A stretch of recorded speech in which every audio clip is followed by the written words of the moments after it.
So the two main themes we want to get at this are native Indians, Israelites. Are native Indians, Israelites. That's very open, very vague. It's open for interpretation. Now, is the 12 tribes chart accurate? Again, very open, very vague. Because if it's inaccurate, then it's a lie. But if it's accurate, then it's the truth.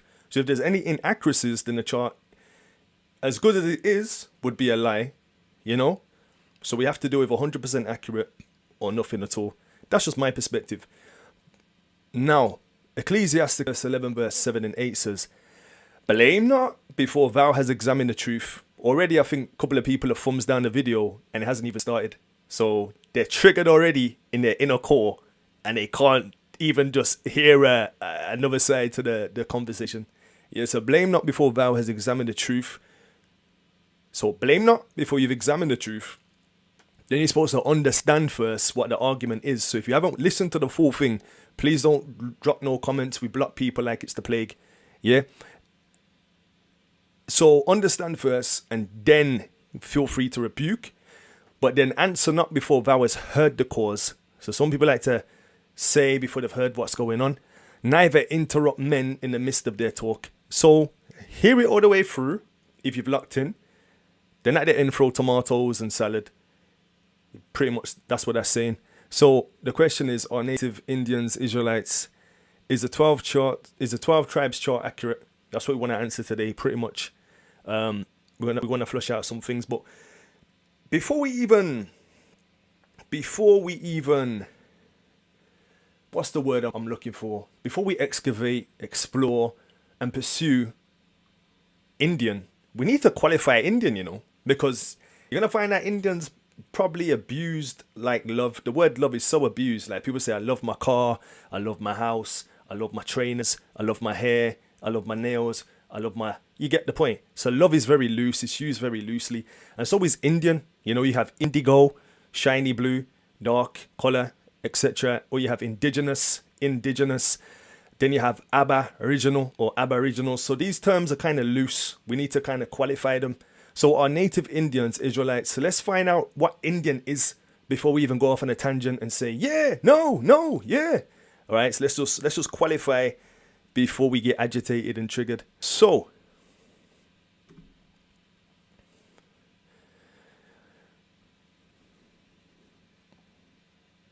when you think of Indian, if I was just to throw Indian out there, you could classify so many different people just by using the term Indian. I like to use visual aids so people can see the message that's trying to be conveyed. So, when you think of an Indian, in my impression, when I hear the word Indian by itself in isolation, I think of somebody like Apu or Aladdin or somebody like that, Princess Jasmine. Yeah, that's an Indian.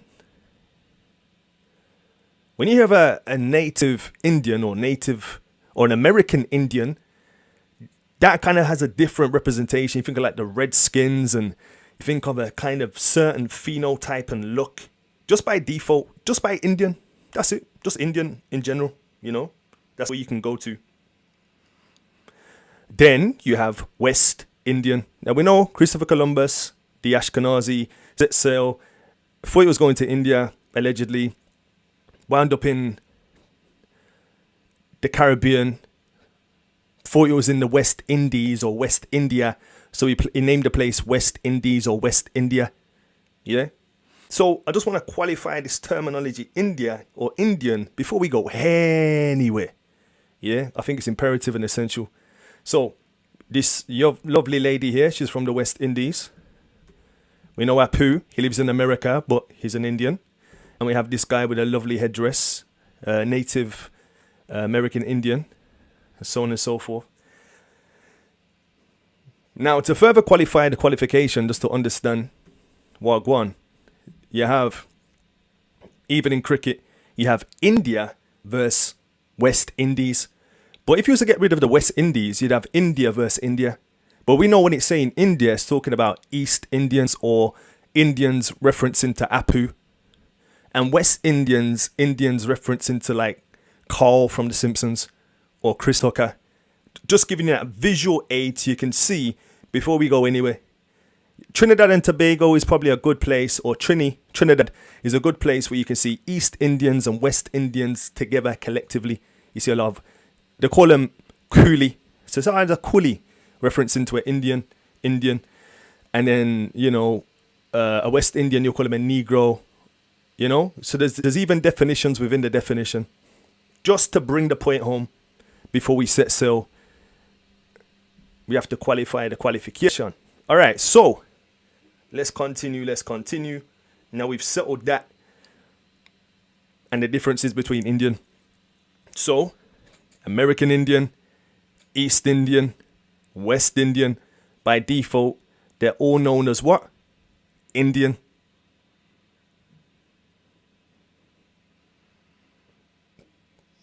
Now we know they're not Indian. Indian's like a loose term, but just so you know, so on the same page, on the same wave, don't get triggered. Now, Virginia passed 2 acts in 1682 that combined the Native American Indians and the Africans into one. So by Africans, they mean the Negro Indian, which we just looked up here, which is like Cole, you know, or Chris Tucker. They combined that one with the American one so that they just went by the same definition of Indian. Black Indians. See, and even in with most things where there's a Negro involved, he always gets blacked out. So it'll be like, everyone else is just Indian, East Indian. But when the Negro gets thrown into the pot, he's Black Indian. When the Negro gets thrown into the Jew pot, he's a Black Hebrew Israelite. It can't just be a Hebrew Israelite. It has to be Black Hebrew Israelite. So when we get thrown in the pot, we always have this byword next to us, or this adjective of blackness follows us everywhere. So anyway, Black Indians and Native American people, you see the distinction, defined as Native American due to being affiliated with Native American communities, are being culturally Native American. So because they assimilated some of them into the Indian community, they are kind of were given the same label as Indian, who also have significant African American heritage. So they amalgamated these two groups into one, sometimes when they began to assimilate into each other's company and culture, but they still were distinct. There was still a distinction, a demarcation, even though there was some admixture. Here you see a little couple at the bottom.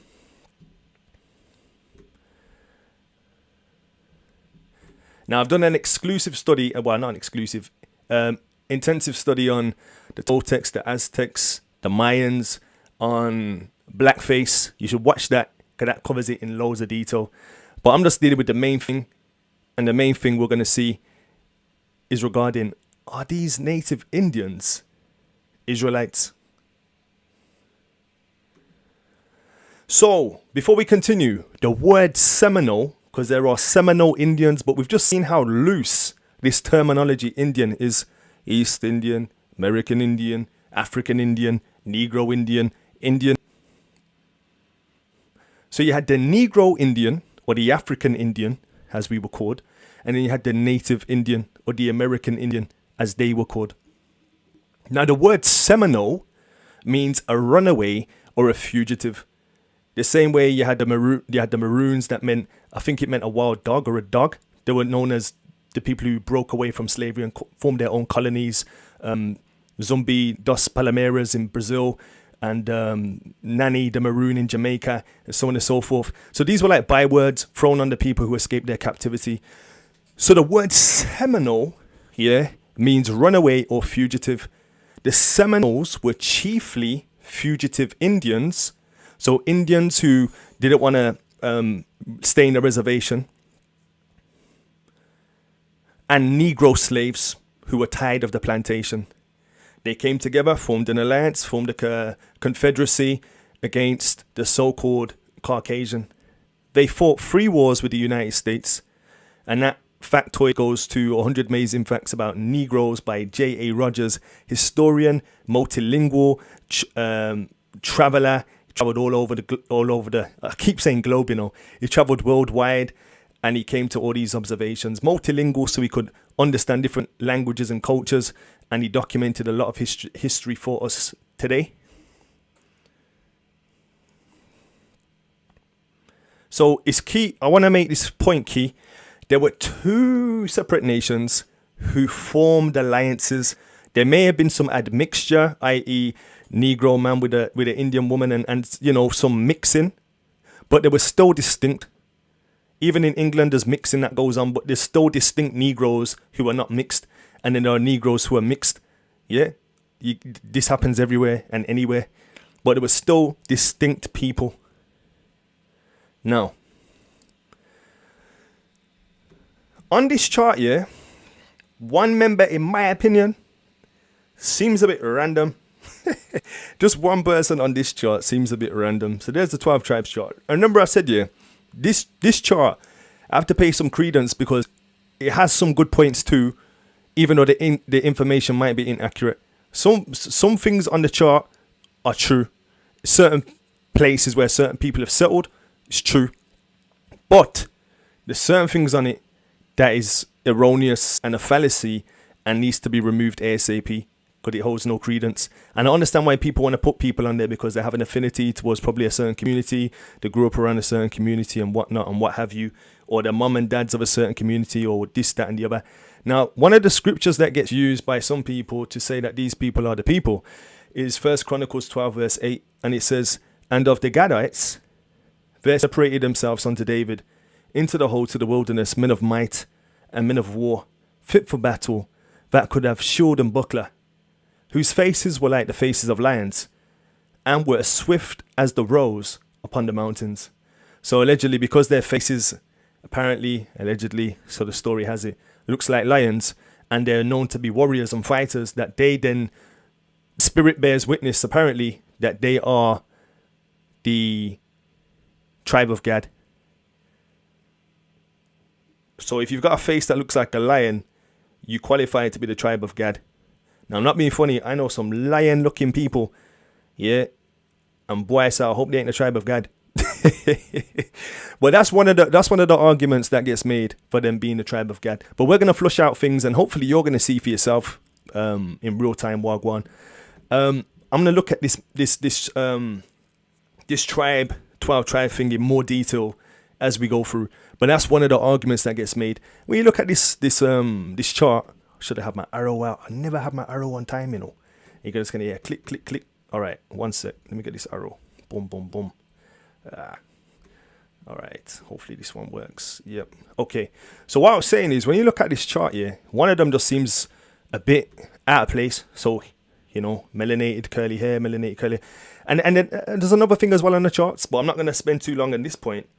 Is that certain people that have been inserted on the chart, they seem to be lighter, and other people seem to be darker. There seems to be a little marketing strategy of blanqueamiento, but we're going to get into that as we progress into the study. And then you have this random person here who looks like he doesn't fit in.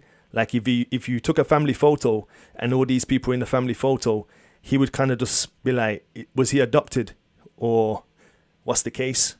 So let's continue, let's advance. So because these people look like lions, yeah, and because they're fighters, and because they had certain clothing like fringes, and because they say hiya, hiya, and all this kind of stuff, it qualifies them to be Israelites according to genealogy and bloodline. So that's what qualifies them, looking like lions, wearing fringes and saying hiya, hiya, you know, to preserve that name. So they are the definite article, just on that premise alone. So, yeah, I guess that qualifies them. You're going to realize that a lot of people knew the Most High's name, Ahaya or Yahuwah. It's not really top secret like that. A lot of people knew it and know it to this day. Benjamin Netanyahu, for example, he knows that the Most High's name's Yahu. You know, Yahuwah is in his name. But anyway, I digress. So we're saying that this lovely lady here is an Israelite. And we need to bear in mind as well, you know, all the natives were brown in complexion. Yeah, like just because someone has brown or something like that, like if we go back to the Indian definition, yeah, Apu is brown, but Apu is an Indian. Yeah, the West Indian woman is a darker shade of brown. Yeah, so don't get confused by different ratio of brownness. Don't be deceived by brownness. I mean, technically, there's some Indians that are blacker than so-called black people. But when we use these dead, worn out phraseology that was given to us by a German called Johann Blumenbach, and then was further projected by Carolus Linnaeus, the father of taxonomy, we have to kind of abort these languages because they do no one any favors, and they always give the so-called Negro a disservice. Let's continue. Let's advance. So we're saying that all these people, Geronimo, I know that's going to trigger people already that I'm touching on Geronimo. We're saying that he's a Hebrew with curly hair and whatnot, hair like wool, and he just qualifies because the Indians were hunted down by Esau too. Okay then, so by default and extension, that means the Bengal famine that was orchestrated by Winston Churchill, a British Edomite, against the so-called Bengalis, then the Bengali people are Hebrew Israelites too. And then by default and extension, the Puppy War on the Chinese people when they were mistreated by the British Empire, then they qualify also to be Israelites because they've been persecuted too. You're going to find that Esau went around colonizing everywhere by the sword. Just because you were colonized by Esau doesn't mean that you qualify to be a Hebrew Israelite, and doesn't mean you qualify to fit any curses. Yeah, just to throw that out there from early. Anyway, let's advance. So we're saying that these guys here are from the same branch. Yeah, because the brown, they got fringes. They say are higher. They hate the so-called white man, and all this kind of stuff. The dark in complexion. One of them's called Geronimo. This guy looks like, I don't know, but that's what we're going with. And this is what's drummed into people's heads. And I'm thinking, is there some kind of cash incentive for claiming these people to be Israelites? Are people getting paid by this community to keep this deception going? Is there like a cash cow in including certain people in it? And then even when you see brothers on the street, I haven't even got into it yet, you know. I haven't even got into it yet. But even when you see brothers, yeah, all due respect to the brothers that are doing their thing, the house of Yasharao, the brothers, not the brothers that are just of like, you know. But when you see them on the corner with these other nations, it looks silly, man. You're looking at it like, yo, this looks so backwards. You get me? But I'm going to continue in advance and not give too much of my opinion just yet. So we're going to play a game called Rush Hour. We're going to play a game called Rush Hour. And we're going to just look at who could be related. So you guys are going to be investigators today. And I'm going to play this game called Rush Hour. Now, it's a very simple game. Play at your own risk. Don't get triggered. Yeah, I wonder how many people have put thumbs down already. 2. That's probably 2 native Indians. Now, this is the thing. I have no issue with native Indians, you know. I'm just saying, we're going to see that you guys are not... People are lying to you guys, and you guys are getting gassed up.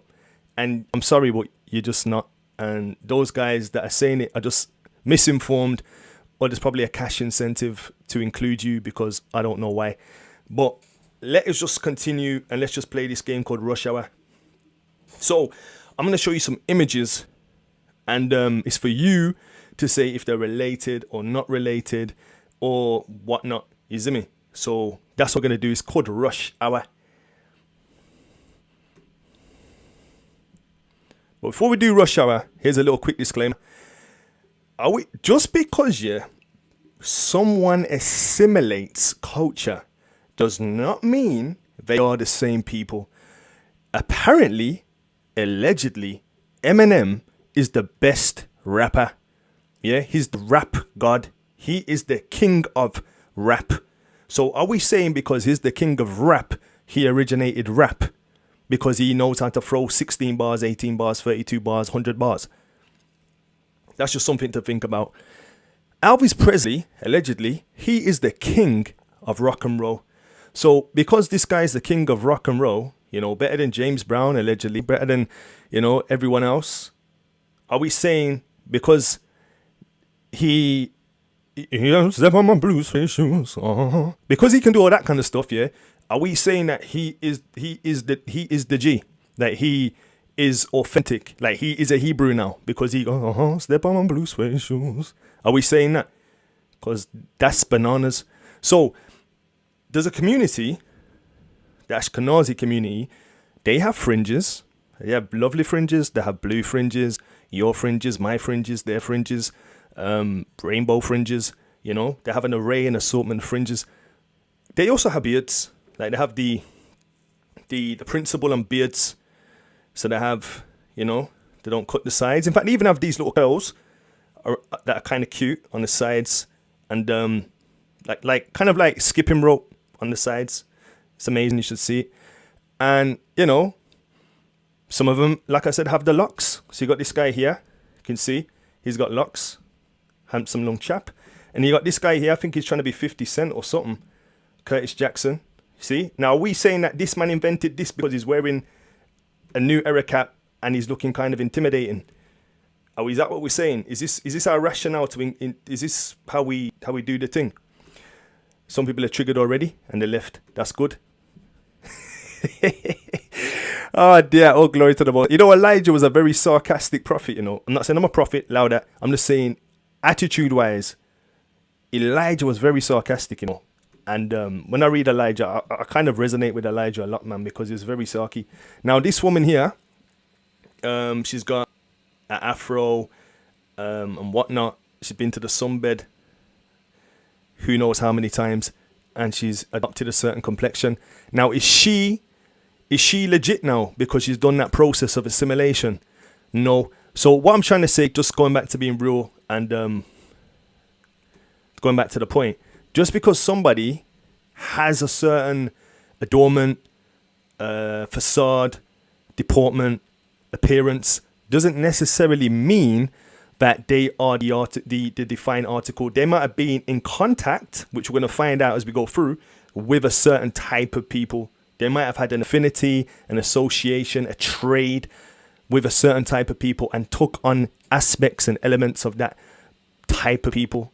You know, that's just something just to throw out there. Now, with that being said, guys, are we ready to play Rush Hour? And I really need to rush, because I need to train. I got a feeling it's going to be a long one, though. So, Rush Hour game, are we ready? That being said, are we ready to play Rush Hour? So, we're going to go through, we're going to start off with going through the native Indians first, and going through different tribes and places where they originated from, or not where they originated from, but just it's very brief, very concise, looking at certain tribes, looking at the phenotypes, looking at certain distinctions and waymarks and hallmarks and whatnot. And then we're going to go and switch gears and do some more Rush Hour. Who's ready? Let's see how many people are. Thumbs down. 3 people, you know. 3 native Indians want to burn me. Or it's probably actually Hebrews, Israelites, more than likely. Because our people are like Uncle Ruckus at times, you know. But I love them same way. Now let's continue. So, I might pronounce this incorrectly, so Salaki. Let's look at the Arafo tribe. The Arafo tribe. So, I've got a image of a Negro phenotype. And then, I've got a image of the Arafo tribe. Yeah, so we've got the Arafo tribe. And we've got the phenotype of a Negro. Of a so-called Negro. So, we have white buffalo from Arafo. White buffalo from Arafo. Jeez, might put that into a song. And then we've got bird chief or chief bird. So is there any, who does he, oh yeah, this is the Rush Hour game. Does he look like Jackie Chan or Chris Tucker? Which one? Is he Rush or is he Hour? Is he Rush or is he Hour? If he's Hour, put Hour for Chris Tucker. If he's Rush, put Rush for Jackie Chan. Very quick. Come. Let's go.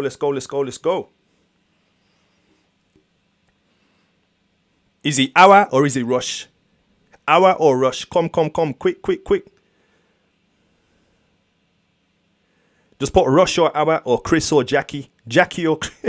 Put Jackie or Chris. Okay, people are saying Rush. Rush. Okay. I'm not going to tell you if you're right or wrong, you know. You need to be persuaded in your own mind who looks like who. I'm not here to say it's this one. I'm just here to show, boy, sir, and I look like that to me. All right, so Rush or Hour, people are saying Rush. Okay, so that's the Arafo. We have white buffalo and we have bird chief. Nice. Let's go. I might pronounce this one wrong. Apologies. Siok. Let me know if we have Sitting Bull. Probably inspired Red Bull. Only joking. And then we have Red Cloud. So red. So what did we have before? We had white buffalo. Now we got a red cloud. So red cloud and sitting bull. Are they rush or hour? Is it rush or is it hour?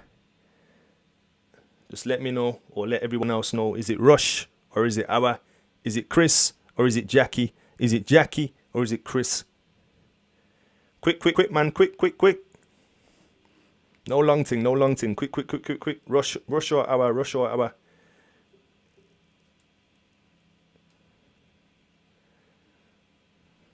So red cloud, sitting bull. I think there's something wrong with my connection, you know. Super delay, super delay.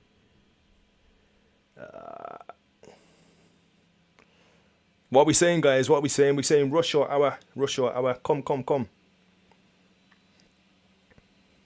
Rush. Okay, it's coming through, it's coming through. My bad, my bad.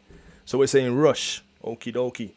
Just common sense, you know. I think what has happened over the past couple of 100,000 years, common sense, not 100,000, that's a lie, but over the course of just time, people have forgot to use common sense. So he looks like rush, yeah? He doesn't look like hour. Okay.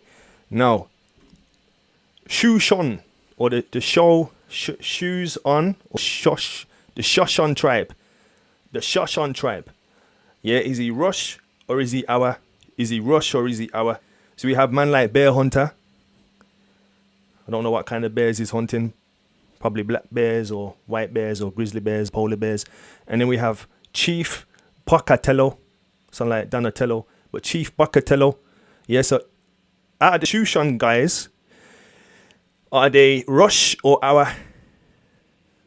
Are they Jackie or what's his name? Chris Tucker? Which one? Just let me know. All right, then let's continue. So we have the Apache Indian. Yeah, we have man like Geronimo. He's a class act. Always going against Massa. So a lot of the people in the Negro community embellish him because of his bravery and his temerity at going against the Massa. Yeah. So Geronimo is the Apache people, and then there's another Apache next to him. But are they rush or are they hour? Could they hide in Egypt? That's probably a better question. Could them man hide in Egypt with Pharaoh, and you just wouldn't know? Like could Jackie, bless his cotton socks, just go up into Pharaoh's palace and mingle? Now we know, eventually in Egypt there was a lot of there was admixture and whiteness going on in Egypt towards the tail end. But in the beginning, there was a lot of melanated, strongly melanated people. All right, so rush, yeah? Apache, Geronimo, rush. Okie dokie. All right, let's look at the Comanche. So, Comanche, I forgot his name, so I should have got his name, to be fair. My bad. And then there's a collage of Comanche. Now, what are we saying? Are we saying rush or hour in terms of the Comanche?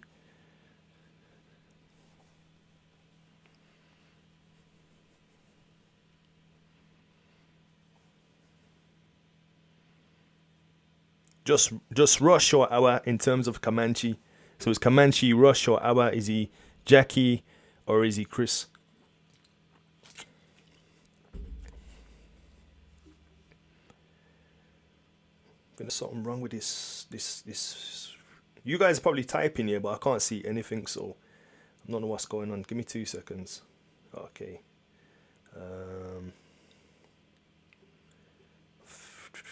So Comanche.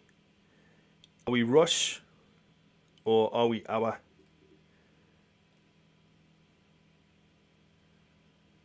We're rush. Okay, it's coming through.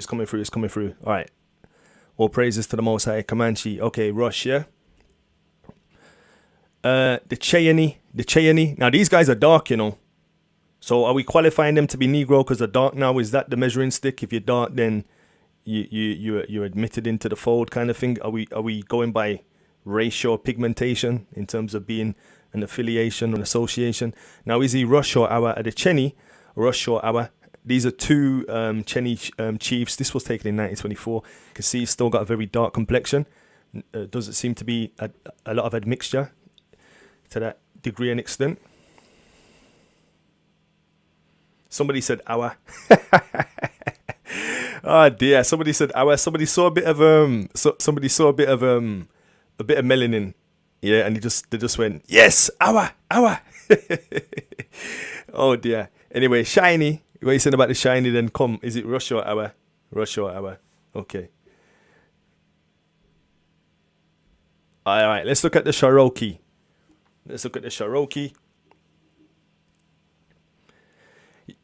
Yo, let's look at the Cherokee. Is the Cherokee, is it rush or is it hour?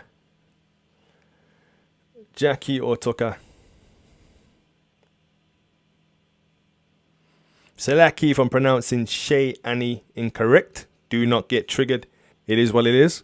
Cherokee, which one? Rush or hour? The same people are asking me to pronounce the things correctly, you know. If I was to give them some African names, I wouldn't be able to pronounce them, you know. We're going to see as we go through this study, there's some strong self-hate in the Israelite community, you know.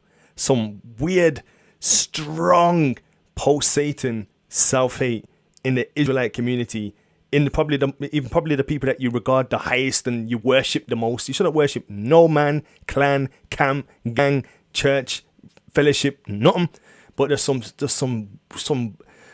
kind of retarded thinking when it comes to our brothers and sisters, you know.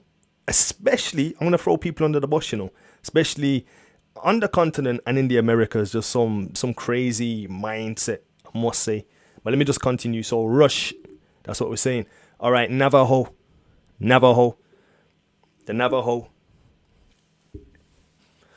Now, if you look at my study that I did by the Most High's grace on blackface, we explored Toltec, Aztec, Mixtec. We looked at the Navajo. We looked at the certain deities that were regarded in Mesoamerica, South America, Peru. We looked at Tupac, who inspired Tupac Shakur's mother to name him Tupac. Tupac was the king of Peru, and his son was called Tupac II, and that influenced Tupac's mother to name him. But the actual guy Tupac was not a Negro; he's a native Indian. Now, the Navajo, this is the soundbite for the Navajo. This is an interesting point on the Navajo. They have history to say that they traded with West Africa, and they made a deity in his remembrance. And if you go on my study on blackface and the origin of blackface, where we looked at Europe and the affinity towards blackness before the expulsion of the Yehudim and so on and so forth, it was kind of seen as a badge of honor. And yeah, interesting, the Navajo connection. There's a lot of now this is not to say that they mixed. Now, like I'm saying, everyone mixed. There's all mixing going on here. But I'm saying, are these people as a collective the same as Chris Tucker? Absolutely not so far. So we're just going through. But what I'm saying is the Navajo, there's history of them having trade with people from the continent of West of Africa. Yeah. And I'm not going to go into it too much on this because I've already covered it immensely. And we've looked at the history of Mesoamerica. We've looked at the dragon worship that they had, and the Olmecs who introduced it, and where they came from, and when they settled in Mesoamerica. I'm not going to go into that. I'm encouraging you guys, though, go into the study on blackface, where we just go 3 hours hard in the history by the Most High's grace. So we're saying rush for this one, yeah? Rush. Okay. I might pronounce this wrong, but it's Muskogee. Now, are we saying they're rush or are we saying they're hour? Is it rush or is it hour? Jackie or is it Chris Tucker? He's got a nice hat on still. So what are we saying about these guys? Rush or hour?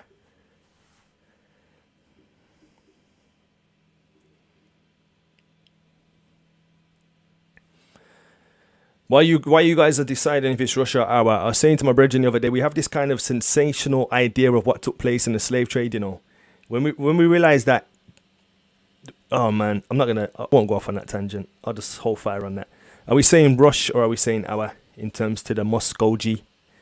Apologies to anybody if I'm saying the names incorrectly. Now, the little girl or the boy, he looked a lot like Jackie in that one. That's why I kind of made it bigger. He looks a lot like Jackie. See, we don't even know about Chinese history, you know. We don't know that the Chinese settled in Cambodia and they settled in America. What do you think the Chinese people were just staying in China?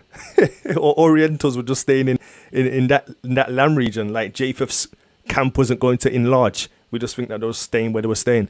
But anyway, I'm going to continue advance before some people wet the pants. All right, let's go.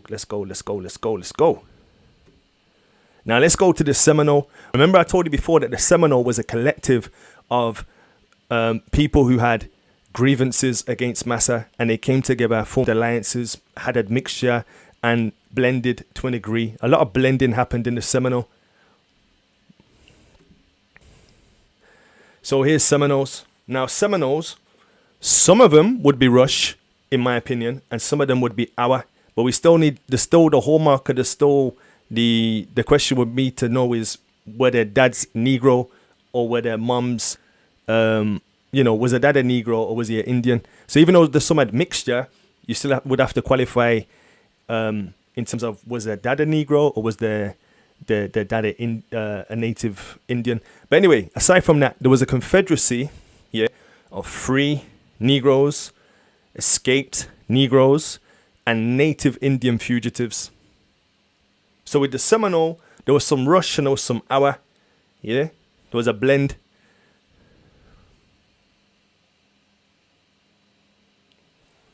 There was Rush, there was Awa, and there was Rush. But there was a confederacy. Some had mixed. That means some were mixed. Like some, gave their daughters to their sons and sons to daughters, which we know in the Torah it says not to marry. So that was a compromise. And some didn't compromise. Some stayed within their nationality. But they still joined forces with the Seminole. Now, I told you earlier that Indian is a very, very loose term. So this just means these were the castaway Indians or the bad mind Indians to the oppressor or the liberating Indians or whatever you want to call them. But it just had a stigma that these were the ones who were rebellious in the eyes of the massa. So there was a an amalgamation of Rush and Awa. Some Awa mixed with Rush and some Rush mixed with Awa. And some of them kept to their respective identity and nationality. Just to bring a bit of perspective. Now, the Choctaw Indians, again, same with the Seminole. There was some admixture. There was some dwelling between groups, which was common. But the Negro gene could be spotted. Even though you had admixture, you can always spot some kind of Negro gene. But then you don't know if it's from the mom or if it's from the dad. But you could always spot some kind of Negro contrast. So again, with a Choctaw Indian, you had some Rush and you had some Awa. But you could always spot. It's like when you have mixed Negro and Caucasian, you can tell the difference. Negro and anything with Negro, you can kind of always tell, unless it's like the third and fourth generation and then they've been kind of whited out. And then, they might just have a little tan with straight hair and it's just fully whited out like white bread. You see what I'm saying? But first, second, you kind of can see the Negro gene. 4th, 5th, 6th, 7th, 8th, kind of gone. All right, switch gears. Let's look at Shawnee. Well, go on, Shawnee. So what we saying about Shawnee? Shawnee, what are they? Rush or Awa? Awa or Rush? Cute little crush.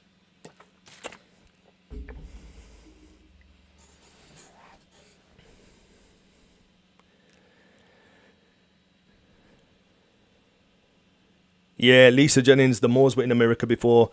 But you see what? You can't even use the word white man because it has no meaning. Like, when we understand white has no bearing, it has literally no meaning. It's a very... Because it's a fake word, you have to try to put people in a box. The same way black, people say Somalians are black. Eritreans are black. Indians are black. To be fair, some Indians are blacker than so-called black people. So when we're going by ratio of pigmentation, it's kind of a backwards indication of who somebody is. So we can't even trust black, yellow, red, and white because it's just dead. But when we go by nationalities, it's kind of a no-brainer. So, yep, Shawnee, Sean DePaul, definitely looking like a Rush to me. A Russian. Anyway, Black Hoof was the guy with the feathers and stuff. and then I can't pronounce that name. I think it's Tecumseh.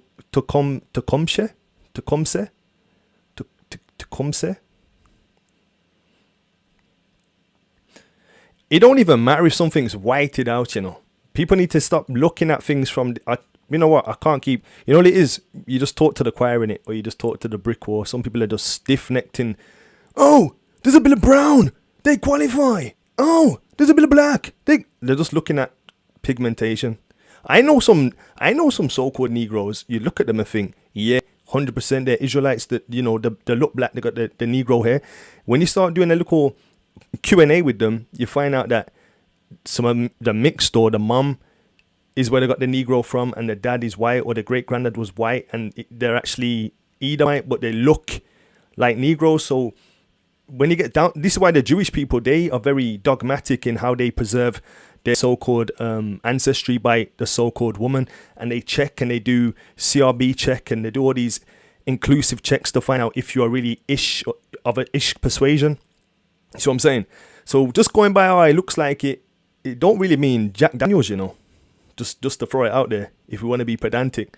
So anyway, Blackhoof and Tecumseh, either he's whited out or he's not whited out, I couldn't give a bananas. He looks like Rush. Alright, Pawnee. What go on, Pawnee? Now what we saying about Pawnee? Got man like Rolling Chief. Got next keys with a tomahawk. If you know anything about the Scythians were renowned for scalping people's heads. If you know anything about the Indians, the native Indians, they were renowned for scalping people's heads. When you look at where the Scythians come from, and it starts to make a little more sense. But anyway, it is what it is.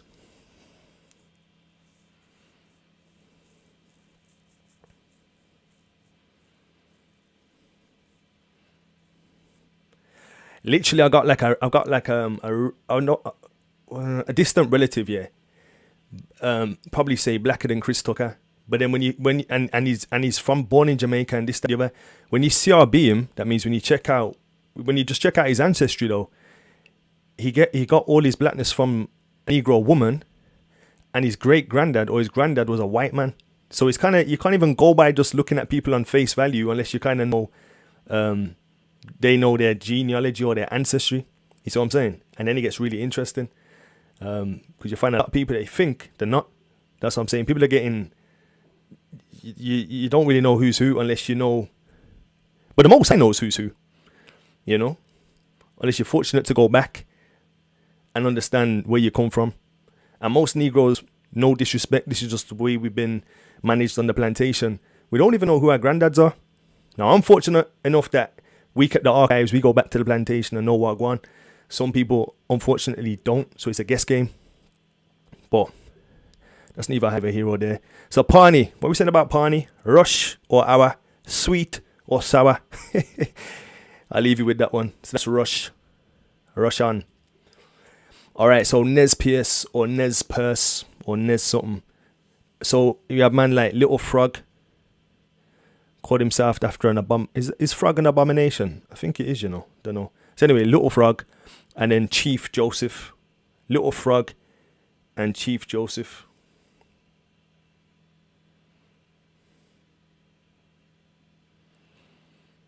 What is French? Who are French? Qualify who French are based on a book. I guarantee you come back to Scythia. You need to understand that Japheth was a big nation collectively, you know. They took up a lot of space.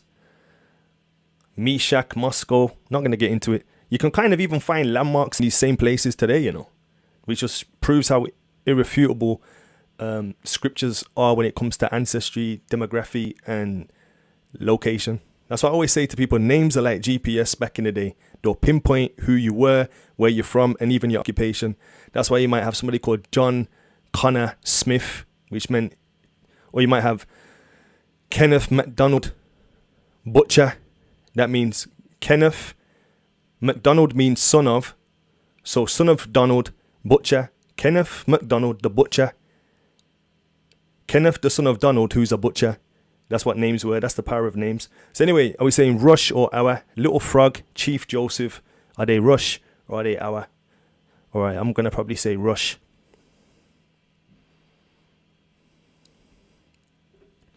All right, then. So Chickasaw.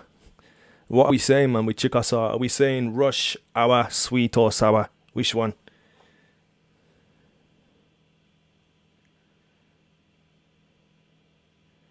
That's what I'm saying. Like, I am boss. You're actually on the money to a degree, to an extent. To a degree, to an extent. But we just can't use that same terminology, white man, because it's a disservice to the scripts. Because it's just a disservice. There's no white man like that. In fact, I already broke this down on a study, you know. Check this though. Jacob and Esau have the same mom and dad. Let's just say, for argument's sake, then, yeah. I'm not saying Esau's not the Romans and didn't become who we call today the Caucasian. Not saying that at all, yeah. But hear this though. Jacob and Esau had the same mom and dad, you know. Let's just say then, for argument's sake, Esau was an albino, yeah. Was an albino, yeah, or recessive. He went and had children with Canaanite women and with Ishmael's daughter. They were melanated. So his children would have been melanated too. We're going to use, you know what I'm saying? It's pointless. So they would have been melanated too. They wouldn't have been Caucasian, even though their dad was. Check out albinos. Albino people or Negro albinos are the only people who can reproduce melanated people. A Caucasian albino, because Caucasians can be albino too, they can't reproduce a Negro, but a Negro albino can reproduce a Negro. So that's just something to ponder and consider. Even if Esau was albino or had no melanin, yeah, his youths would have had melanin. And we've already explored this on a study that I did ages ago. I'll probably put it on the subsidiary for people who are new. But anyway, let me continue and advance. Chickasaw, what we're saying, rush or hour, sweet or sour. We're going to say rush. Cool. Guys, can we change the ante now? Can we go to a bit of common sense? Can we change the ante and go to common sense? So we're going to go from rush hour now. Still on rush hour. But we're going to change it. Because this is the thing here where I say that madam in the awakening have self-hate, especially in America, because this is how you're being kind of indoctrinated in America to hate the continent, or through your cartoons, or through your media propaganda, which is given to you by a certain community who don't like you, and they're stripping a certain landmass of resources. They keep you docile, benign, passive, aggressive to your brother while you love your enemy. And it's beautiful the way they've done it to keep you so obsessed with hating your own brother because of what you think you know. And what you don't know is that it was our people who were complicit in our trade. It wasn't just Ham or Edom, even though they were involved, but we had even our own people involved too. Case in point, Joseph was sold into slavery. Who to? The Arab man, or Islam went about back there, but the Arab, yeah. And where did that Arab man take him to? Egypt. Ham. So Shem and Ham. Shem involved. Dirty family politics. You think there was no kings involved and chiefs that weren't selling out their own Hebrew Israelite family members who were wearing fringes, knew ahaya, knew all those terminologies and phraseologies, knew about circumcision, knew about 8-day circumcision, knew about this, knew about the lunar, knew about the moon, knew about Sabbaths. I mean, in Ghana, Kwame, anyway, we're going to go through, man, because in America, it's just some backwards behavior. But I understand, you get me? I'm not hating it. I'm just understand, 'cause I know Americans get triggered. And you know what? The continent is just as bad too. The continent, they've been brainwashed to hate Americans, and Americans have been brainwashed to hate the continent. And looking at you guys and observing both sides, it just looks so dumb and backwards. I can't even lie. Because you're quick to let Jackie in and say, oh, Gentiles can't be saved. But in the next breath, you got Jackie on the chart. You're worshipping Jackie, but you're hating Chris. It don't even make no sense. And that's why everybody hates Chris, but everybody loves Raymond. Anyway, switching gears. Switch. I'll go off on a tangent. Now, let's go to the continent. So we've seen that pretty much everyone in America who people want to beg and say they got Indian in them for whatever reason to sound like they're smart or pretty or got nice hair, everyone will say they got Indian in them. But we're looking at all these Indians and they don't seem to line up phenotypically with any Negro family. That's just a fact. There's some mixture. We're not saying there isn't no mixing, but by and large, they don't really line up. So let's switch it and let's go to the continent and let's see if there's any crossover, if there's any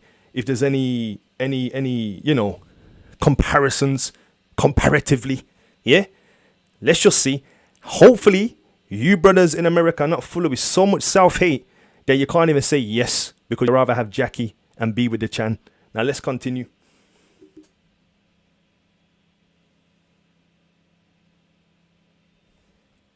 So, doing the same thing now, but I'm going to keep, I think it's Sitting Bull. I'm going to keep Sitting Bull. Like, so when we did this one, we had the Negro on the side to compare with the Native Indians. Now on this one, we're going to have the Native Indian on the side to compare with the continent. So, this is Moises Samora, and he was the president of Mozambique. Now, Mozambique was a Portuguese colony. Yeah. This is found in Southeast Africa. Mozambique is found in Southeast Africa. Now, I want you guys to have common sense, you know. As Uncle Eddie Griffin says, thinking is fundamental. Fundamental.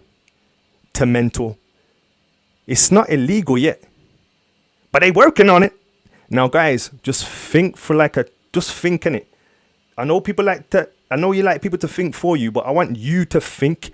That's why it's called provoking thought. It's not called provoking choir. Yeah, the choir practice is done. Church is over. COVID locked off all your churches. Now it's time to think. Think. This is Moises Samora, the president of Mozambique. They were a Portuguese colony. That means they were enslaved by the Roman Church, Portugal, wink. Well, it's rude to wink. The Bible says don't wink. All right. But you get the point. Portugal. What happened in Portugal? The Inquisition. Who were kicked out? The Brews. Where were they kicked out to? Wow. You're thinking? Good. So, are we saying Samora is Rush or our? Rush or our? Please just bear with me. Yes, this is the African continent, the place where most people hate. Our. All right then. Amen. Hallelujah. So, let's continue. So, Moises Samora, president, and that is Mozambique. And you can find Mozambique in Southeast Africa.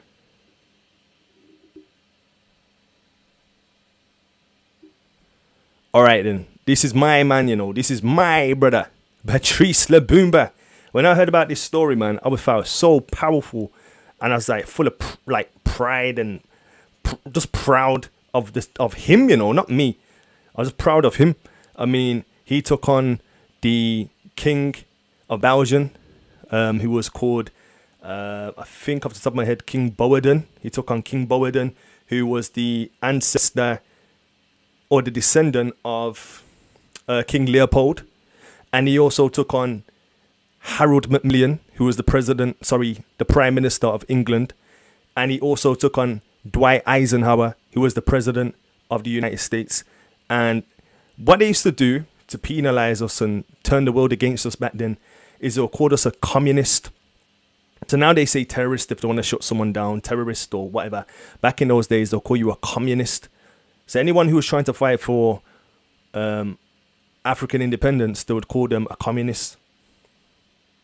So he was labeled a communist and he was taken out. And they managed to get somebody, a Judas, somebody from his house, not his house literally, but from his nation, to betray him. Malcolm X speaks about it as well in detail as well. And what happened was, betrayed him. They killed him in cold blood, him and his friends. They called him a black Jew. They called him a black Jew. And he's the Prime Minister of Congo, which was a Belgian colony.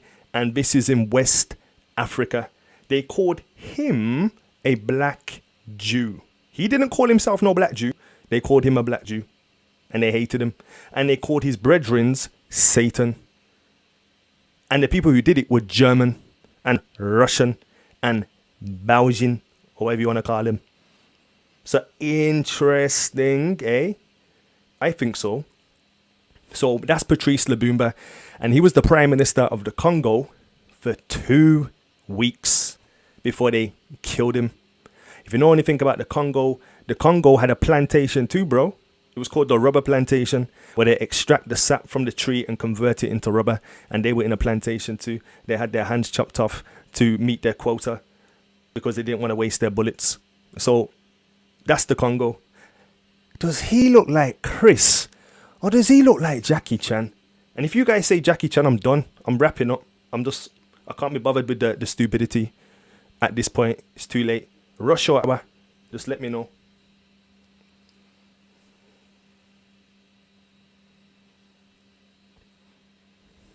Thank you. Hour. Somebody said hour. Okay, I can move. So we've looked at two people from Africa. Africa, the land of Ham. They sold us all into slavery. Everyone in Africa. Now, Africa is way bigger on the map than you could ever imagine. Apparently, according to the scripture, the children of Israel will be like the sand. Now, the tectonic plate of Africa is bigger than what they have on the map. And it has a lot of so-called Negroes there. So one of the places where you might think to find the most Negroes is a land full of Negroes, which is on the tectonic plate or the continent of Africa. That's just something to think about when we use common sense. Just something to think about. So that's him.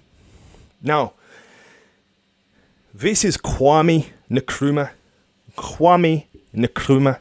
Yeah, I think it was the president or prime minister. I know it was either of Ghana. President, prime minister of Ghana.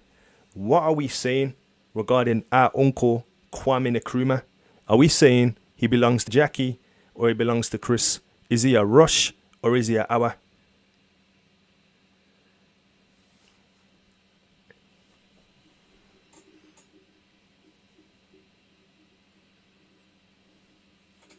Yeah, man, we know about the Suez Canal was divided to separate the tectonic plate from the rest of the world, and then to label it something that it wasn't. And then if you put Suez backwards, it spells Zeus, so it's a Greek reference to Zeus. Even Jesus is referencing to Zeus, you know. So we don't call upon Zeus or Jesus or Earth Pig, because Jesus means Earth Pig.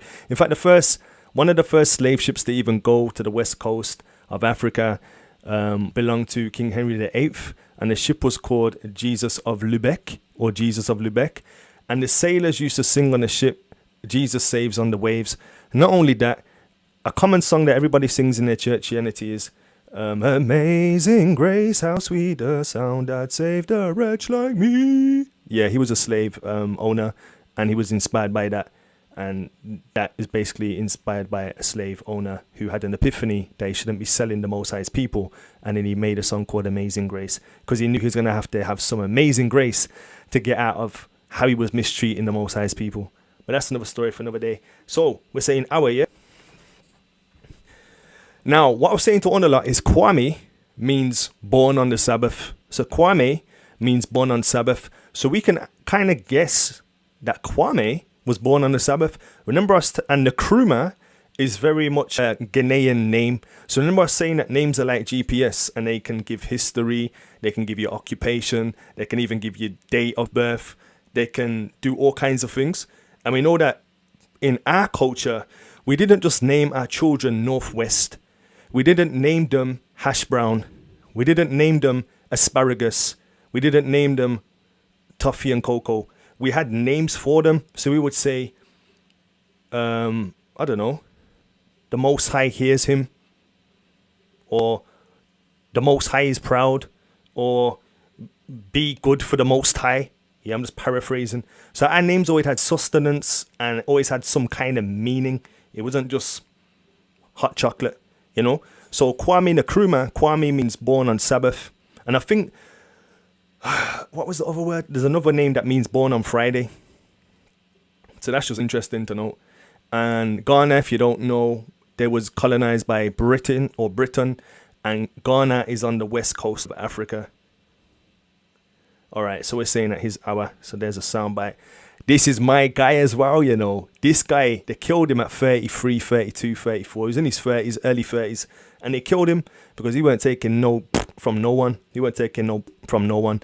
And he did it in such a... He was kind of like a Muhammad Khalid or Khalid Muhammad. You know, in terms of no one could catch him out with words. He was too quick with the words and the wordplay, and he did it in a righteous way. No matter who was trying to trip him up, he just dumbfounded people in a righteous way. No cussing, no swearing, no fighting fire with fire, but he just fought fire with water, and the water that he used was just a calm spirit and just put people out. Now this guy here, Thomas Sankara, he was the president of Burkina Faso. Now Burkina Faso was a French colony, and Burkina Faso is found in West Africa. Now, does he look like he's related to Jackie or is related to Chris? Somebody said they're tempted to say Rush. Oh dear. But does he look like he's a Awa or he's a Rush? Kofi, there you go. Thank you. Is that a Ghanaian in the group? Kofi. Yeah. Kofi is Friday born. And I think the leader of the UN, the previous there was Kim Ki-moon. He was a North Korean UN leader. Now it's a Argentinian UN leader. But before those two, there was a guy called Kofi. I think it was from Ghana too. And Kofi means born on Friday. And Kwame means born on Sabbath. So that's interesting. And even in the Zulu language, there's a word for Saturday that means, for Sabbath, that means you do not work. So when the seventh day comes in Zulu culture, there's a name, man, that means Sabbath, you do not work.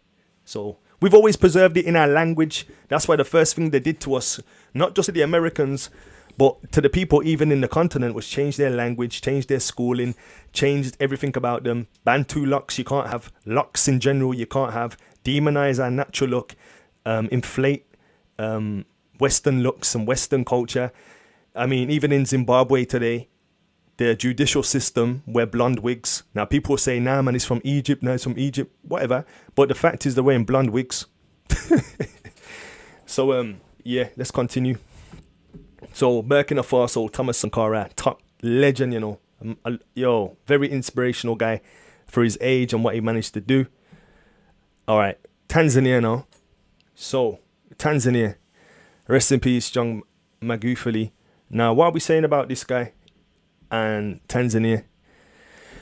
Are they Rush or are they Awa?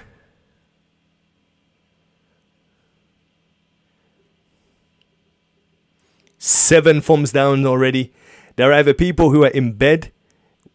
I think there's about 3 reasons why people are trying to integrate. We're going to find out more about this particular name. We're only skimming the surface. This is the game. We're going to find out there's a reason why people are trying to insert so hard these particular people into our ancestry. It's because they want to sleep with them, or they're already sleeping with them, or there's some money incentive for letting them in to the thing. Yeah, it has to be that, because there's no other reason, because I don't see a reason why not to. So 7 people are triggered, and it is what it is. So Tanzania, are we saying Russia or Awa? Now Tanzania is found in Southeast Africa, and it's only a stone throw away from Zanzibar.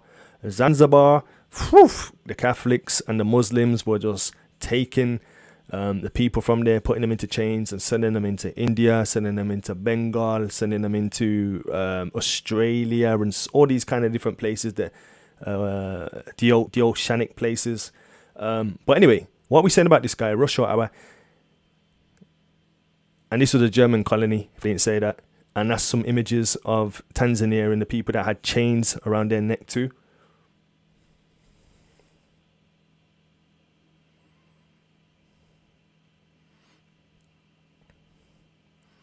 Do me a favor, yeah. Kick out Rose Pack. Yeah, I'm mixed race. And what? And what? What is your point, brother? Or sister?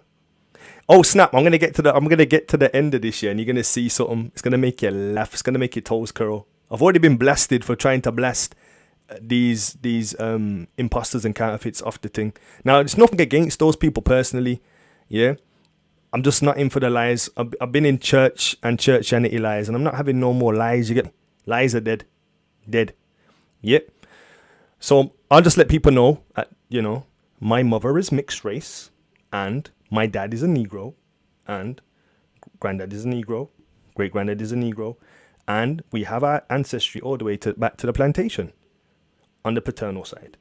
And my mum was mixed with Jamaican and with Caucasian. There you go. How about that? No one ain't hiding nothing on this show, brother. So, Tanzania, Southeast Africa, the German colony. What are we saying? You know what? We're saying Russia, or we're saying our? Has to be our. Okie dokie. Switch gears. Zulu. This is King Swelithini. King Swelithini. What are we saying about King Swelithini? Is King Swelithini. And interestingly, you can see the kind of same clothing on Congo that you see in South Africa on King Swelithini. Now, King Swelithini, are we saying he's Jackie or is Tucker? Is he Rush or is he Awa?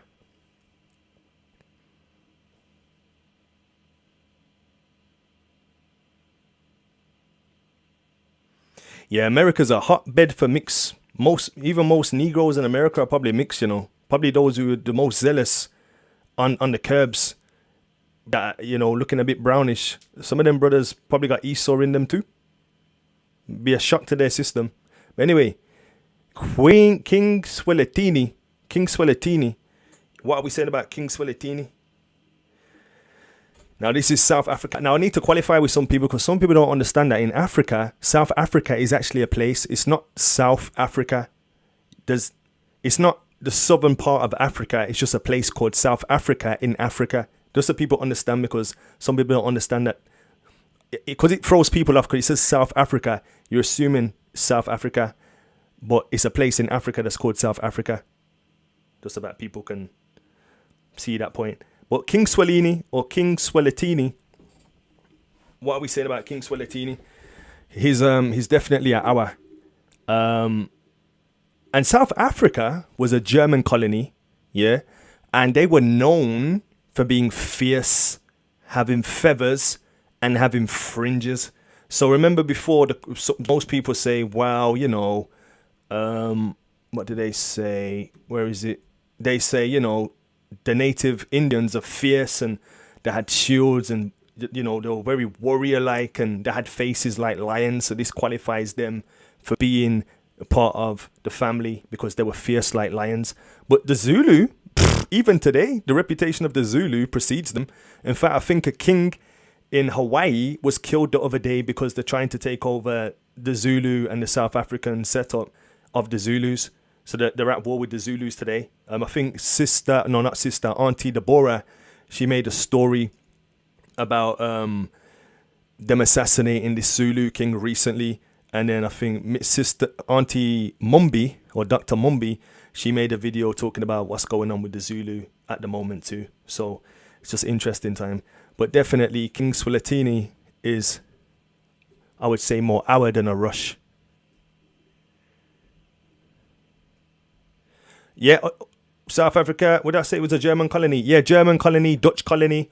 I think it might have been Germanic to begin with, then came Dutch, or it might have been Dutch. So my apologies if it was Dutch. I know the Boers are from Dutch, Amsterdam, them kind of places, and Amsterdam's still hella racist today. Amsterdam people, their judicial system is so predicated on child trafficking. The whole system of Amsterdam is predicated on child trafficking. It's predicated on the red light district where there's just free sex and nastiness. You know, all kinds of nasty sexual dealings, and it's just a backwards place. It's like the original Las Vegas. And New York wasn't always called New York. It was called New Amsterdam. And the colors of the American flag kind of can see resemblances with the Amsterdam flag, because the Amsterdam flag was there was in bed with they started a company called the West India Company. You should look at the West India Company and who was insuring the slave ships, and it will send you to a certain community that you're not allowed to talk about. So I'll probably leave it there. So King Swelithini, and also look at Tulsa's rebellion, or the rebellion of Tulsa.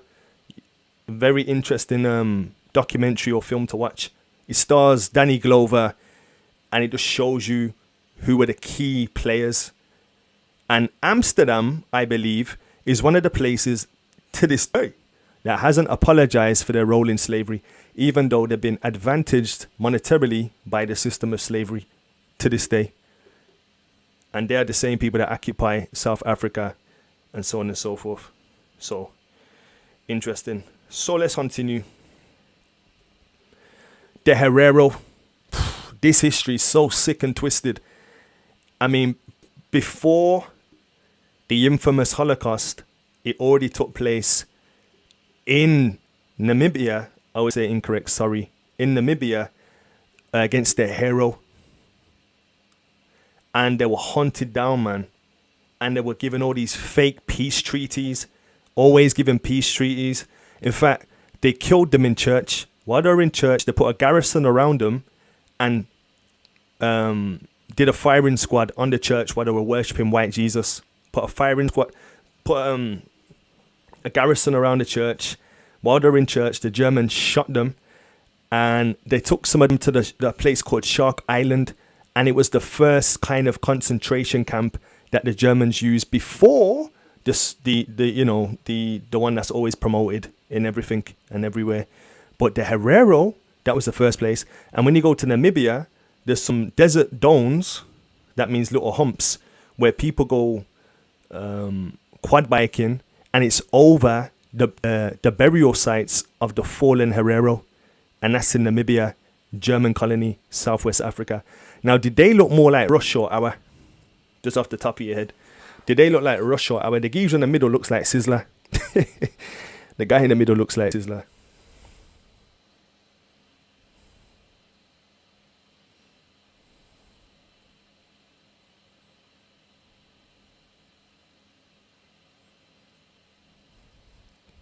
Were they Rush or were they Awa?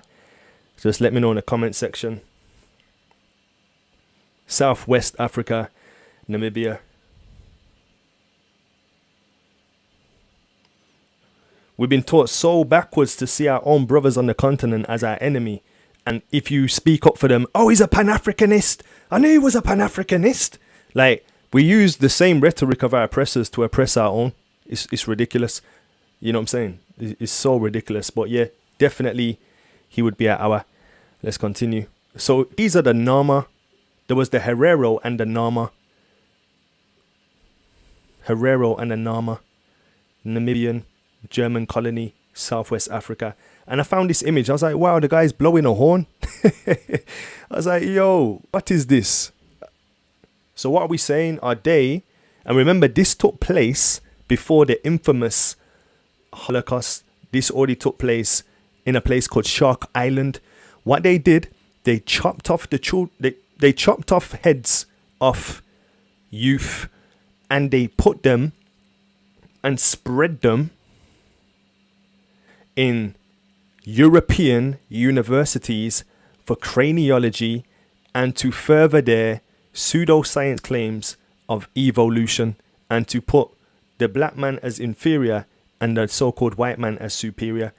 So they literally mutilated their heads of these youth, circulated them in universities. So this weren't for the what they would call the uneducated and the silly and the benign. This is for the academic and astute and people from a so-called good background. They sent them to these universities, and they were the ones who were explicit in the exploitation of the cranium of these youth. And they literally, if you research it for yourself, do a web search, man. Shark Island, come on, do your research. Shark Island, Namibia, Nama people. You'll just see heads. You'll see heads, bro. Sickening heads. Heads of youth, bro. Anyway, and you can see that man fully blowing the shofar. I was like, yo. And this is why they kill off the men, because the men are supposed to be the repositories of the history and circulate the history. You kill off the men, you sleep with the women, you become the dad, you rewrite the history. You teach them not to speak their language, you teach them not to admire their history, you teach them not to know their history, you give them your history, and the brainwashing begins for one generation, and then the next generation, the brainwashing is complete. This is why you call it bastardization. Sex has always been used as a weapon. It's not about just letting off a little bit of steam or letting off a little fluid.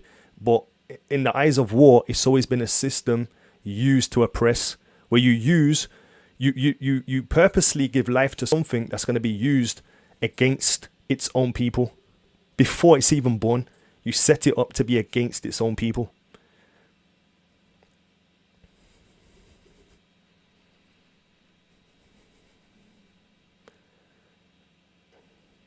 Don't worry about Rose Pack. I just blocked them from the channel. Can't come back on the channel.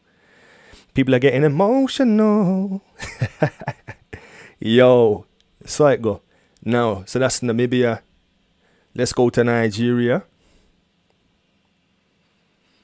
So, Nigeria, we got Shiwetel. Now, Nigeria was colonized by the British. Nigeria is in West Africa. There's many sub-tribes, subgroups in Nigeria. In fact, Nigeria was named after a British administrator called... it's gone off the top of my head. But this British administrator named Nigeria after the Niger Delta River or the Niger River. And she was inspired by that and called it Nigeria. Before that, you had the Benin Empire. Before Ghana, you had the Dahomey Empire. So we were known by different names anyway. So what's happened is our names have been changed, identities been changed, places have been changed, rearranged, and then handed back to us, and we're all confused because this, that, and the other. So you have people in Nigeria who are probably of the same family when you go back, are at war with each other because of artificial boundaries and landmarks. So we know there's the Igbo tribe. Case in point, the guy called, man, I forgot his name now, you know. But you can see him there. What was his name? Aluda. So Aluda, he's got a book where he's saying that he believes that his people are the tribe of Gad. That's what he says in his book. And this isn't hard to imagine. Not everyone stayed in the same place. There was crossover. You know, people had their boundaries, but people would cross over and mix within Israel and mix within the nations and mix in general within their own, you know. Even Samson's dad said to him, can you not find someone within the tribe or within the nation? So our nation would mix with one another, etc., etc. But he says that he believes that he was from the tribe of Gad. And he was saying that our people were complicit in the slave trade. Now, we need to understand that when people were naughty or violated certain principles, they will be thrown as undesirables to colonial entities. So, for example, if someone was an adulterer, that was highly taboo in Igbo society, according to the memoirs of Aluda, and they could be thrown into prison or indentured servitude. Also, if somebody was a kidnapper or was kidnapping or what do they call it, a man catcher or something like that, they could also be thrown into slavery too. So certain systems where we permitted slavery, the same, it's like a prison system. Prison now, you have slave labor in prisons where they have done wrong, they go to prison, and it's free labor for the system because of the time they've wasted by violating the law. So there were certain principles even in the book, you know, that they just did, these Igbo people. And it weren't just Igbo, there's other people too. But I'm just trying to make people understand that it weren't so easy, just black and white in terms of how the slavery took place. You think that people just came who were not built like us and just dominated us like that. There was a lot of boule, there was a lot of compromises, there was a lot of envy, there was a lot of spite, there was a lot of jealousy, there was a lot of Joseph syndrome, where we were kind of turning on each other and our enemies just capitalized on it and utilized it. So it's just something to understand before we have a one-dimensional critique of our history and we romanticize it as if we didn't have any conspirators who played a part too. Zimbabwe. What are we saying about Zimbabwe?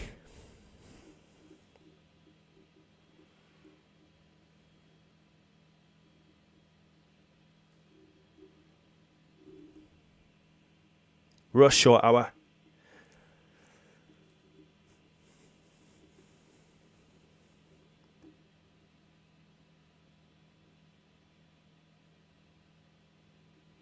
This is the thing, you know. I'm going to come to the end of this study. I'm going to tell you the good parts of the chart, you know. 'Cause I don't necessarily believe the chart is a wicked evil device. I think it had honest intentions to begin with, potentially, but certain things get outdated or need to be adapted for contemporary use. And at the moment, it's given a half a truth. I do believe that a lot of Negroes are scattered in North, Meso, and South America. That's plain as day. And certain things like the Haitians being of the Levitical priesthood, I can see how that can fit. I can see how other things fit too. So I'm not saying the whole chart is it's evil, but I'm saying, yeah, certain things on it just doesn't make a lick of sense. And then we kind of don't have anyone from other places on there except South, North, Mesoamerica. And then we have random people on there. And then people will fight more for those random people than the people on the continent because they see them all as Hamites or they sold us into slavery. And there's just this one-dimensional critique of what took place in history. And it's romanticized like we've always just sang Kumbaya. When Ephraim beefing with Judah, when Judah beefing with Manasseh, when Manasseh beefing with Simeon, when Simeon beefing with this, and when him beef, like families always have beef, bro. And then people capitalize on the beef. So Zimbabwe, what are we saying about Zimbabwe?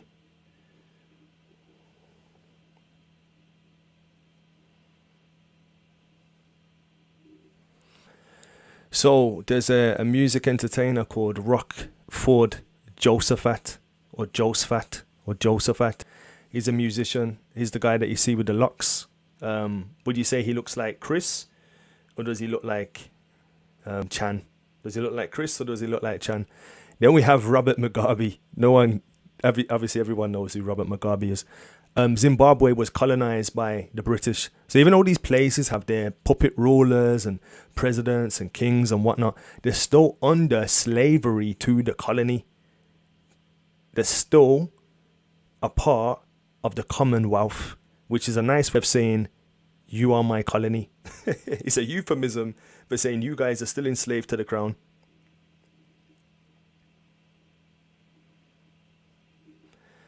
Now, interestingly about the Zimbabwe people is that in Zimbabwe is where you get the Lemba tribe. So in Zimbabwe is where you get the Lemba. Now we know there's a big kerfuffle where everyone's saying, oh, Lemba, Lemba, Lemba. There's a lot of hype on the Lemba, but a lot of people don't even know where Lemba is on the map as it relates to Africa. So Lemba is they are found in Zimbabwe. So the Lemba people are found in Zimbabwe. I found this image funny, you know. Look at this image that I found. I found it interesting. Look how they're trying to just whitewash us with Jackie Chan. Oh dear. And people would rather have this image because of self-hate and wouldn't even have the Lemba people per se.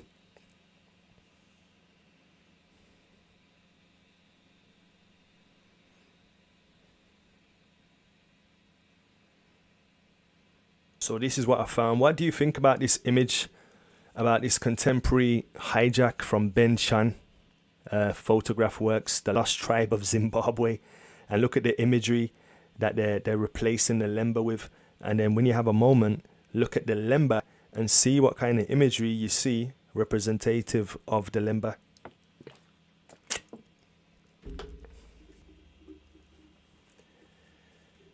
Eight thumbs down, man. Triggered 8 Israelites or probably 8 native Indians. And this is the thing, I keep saying this, I got no issue with no native Indian or no Israelites, but this whole adding Gentiles on the map and then saying you're anti-Gentile doesn't even make no sense. So anyway, this is the hijack of the Lemba that's been trying to be carried out.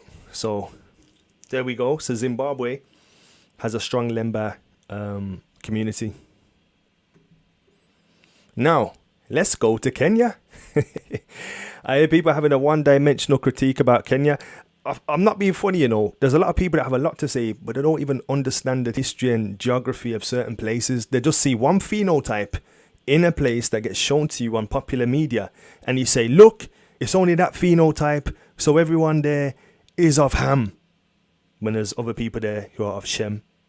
And Shem is always blended into Ham in terms of, you know, They've always been kind of, close-ish to a degree, to an extent. And when I say close, I don't mean close as been always brethren, but they've always shared same borders and boundaries. And even, I won't even get into it, man, because people ain't probably ready for too much truth. I mean, it's getting late. So, this is Jomo Kenyatta. Jomo Kenyatta was one of the presidents of Kenya. Kenya, again, was under the thumb of the British colony. You see Dr. Mumbi and you see Jomo Kenyatta. Now, you might not like these people for whatever reason. You don't want to like these people. I think they're all cool. But Dr. Mumbi, Rush or Hour? Hour or Rush? The amount of hate that people just give to the continent is ridiculous, It's so stupid. And then when you start to just understand what they don't want you to understand, you understand why they make it so that you don't like the continent. And then you understand why they make the continent so they don't like you. And it's by design. It's not by accident. It's been engineered. So, Jomo Kenyatta, Dr. Mumbi, Rush or Hour? Hour or Rush?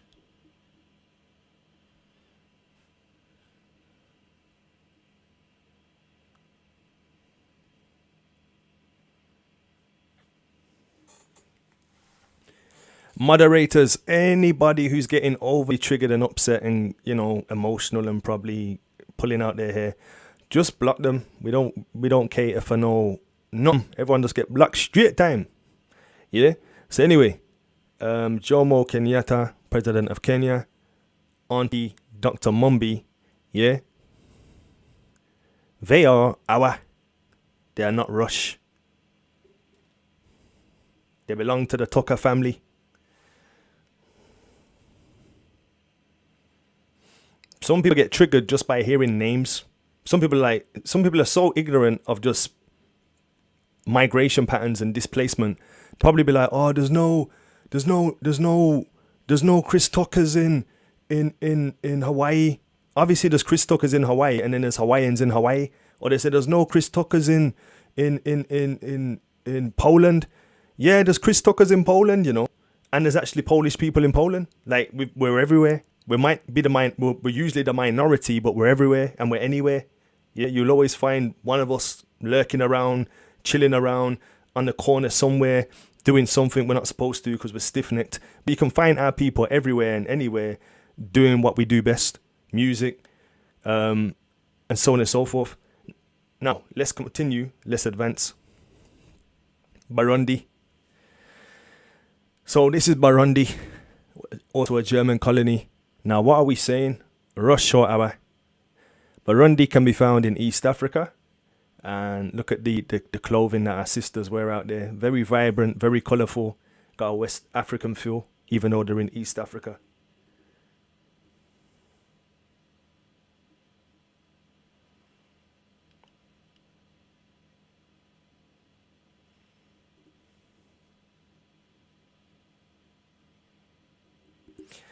Some man them that are still subscribing and holding on and going through cognitive dissonance because they want to have Jackie on the chart, I'm telling you, it's either down to sex, they want to just sex them, breed them, or they've got some cash incentive, or they've now found out that they are actually Jackie Chan and not Tucker, and they're getting triggered because they've been on the corner blasting Gentiles, not even knowing that they're a Gentile. The irony. Now, Burundi, German colony, East Africa, are they Rush? Are they Hour? Are they sweet or are they sour?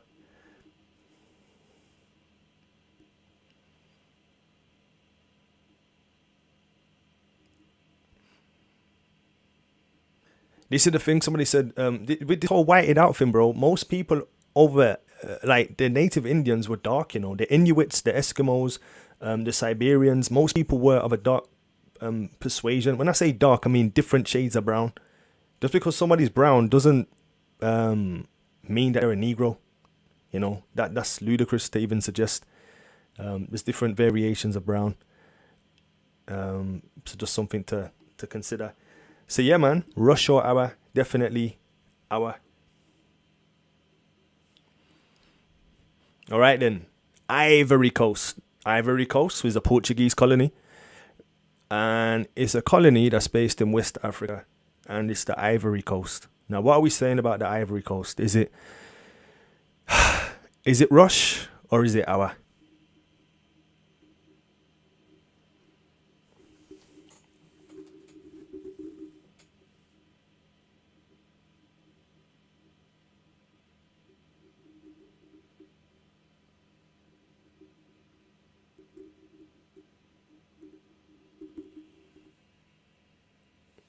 Definitely our. Now listen to this guy's name. The guy's a footballer, yeah? The guy's a footballer, and his name's called Yaya Torres. Now I remember saying that in Judah had two twins called Perez, and I always forget the other one's name, you know. Perez, and it sounds like Torres to me, Perez.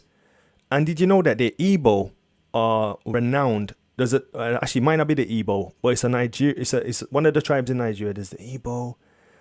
Oh, what's the other one now? Oh man! But they're renowned for having twins. One of the Igbo tribes. It's not Igbo. It's the other one. I can't think of the name. But they're renowned for having twins. But anyway, this is the Ivory Coast. This is West Africa. Remember, we looked at Mozambique, which was East Africa, and we looked at Moses Zamora, and that was colonized by the Portuguese. This colony, or this place, Ivory Coast, is colonized by the Portuguese, or was colonized by the Portuguese. And the football player is called Yaya Toure. So is he Rush or is he our? Yeah, Yoruba. Sorry, Yoruba. Yoruba are kind of infamous for having twins, man. Or, you know, in their history, there's a lot of twins. And we know that Nigeria, before it was called Nigeria, was called Benin. And probably had the name before then, who knows? But we know it's called the Benin or the Benin or whatever you want to call it. So anyway, back to this. Yaya Toure. Is he our or Rush? Is he Jackie or Tucker? Cash, let me know what your thoughts are. I was going to say cast your votes here, but I realised that casting is some witchcraft thing. So I had to just remind myself not to use certain words, phraseology. But yeah, what are we saying? Rush or our or Rush? Let me know quickly, swiftly. Come, let's advance. I ain't even touched on the things that I needed to touch on, you know. Oh man, I under-anticipated how long this would be.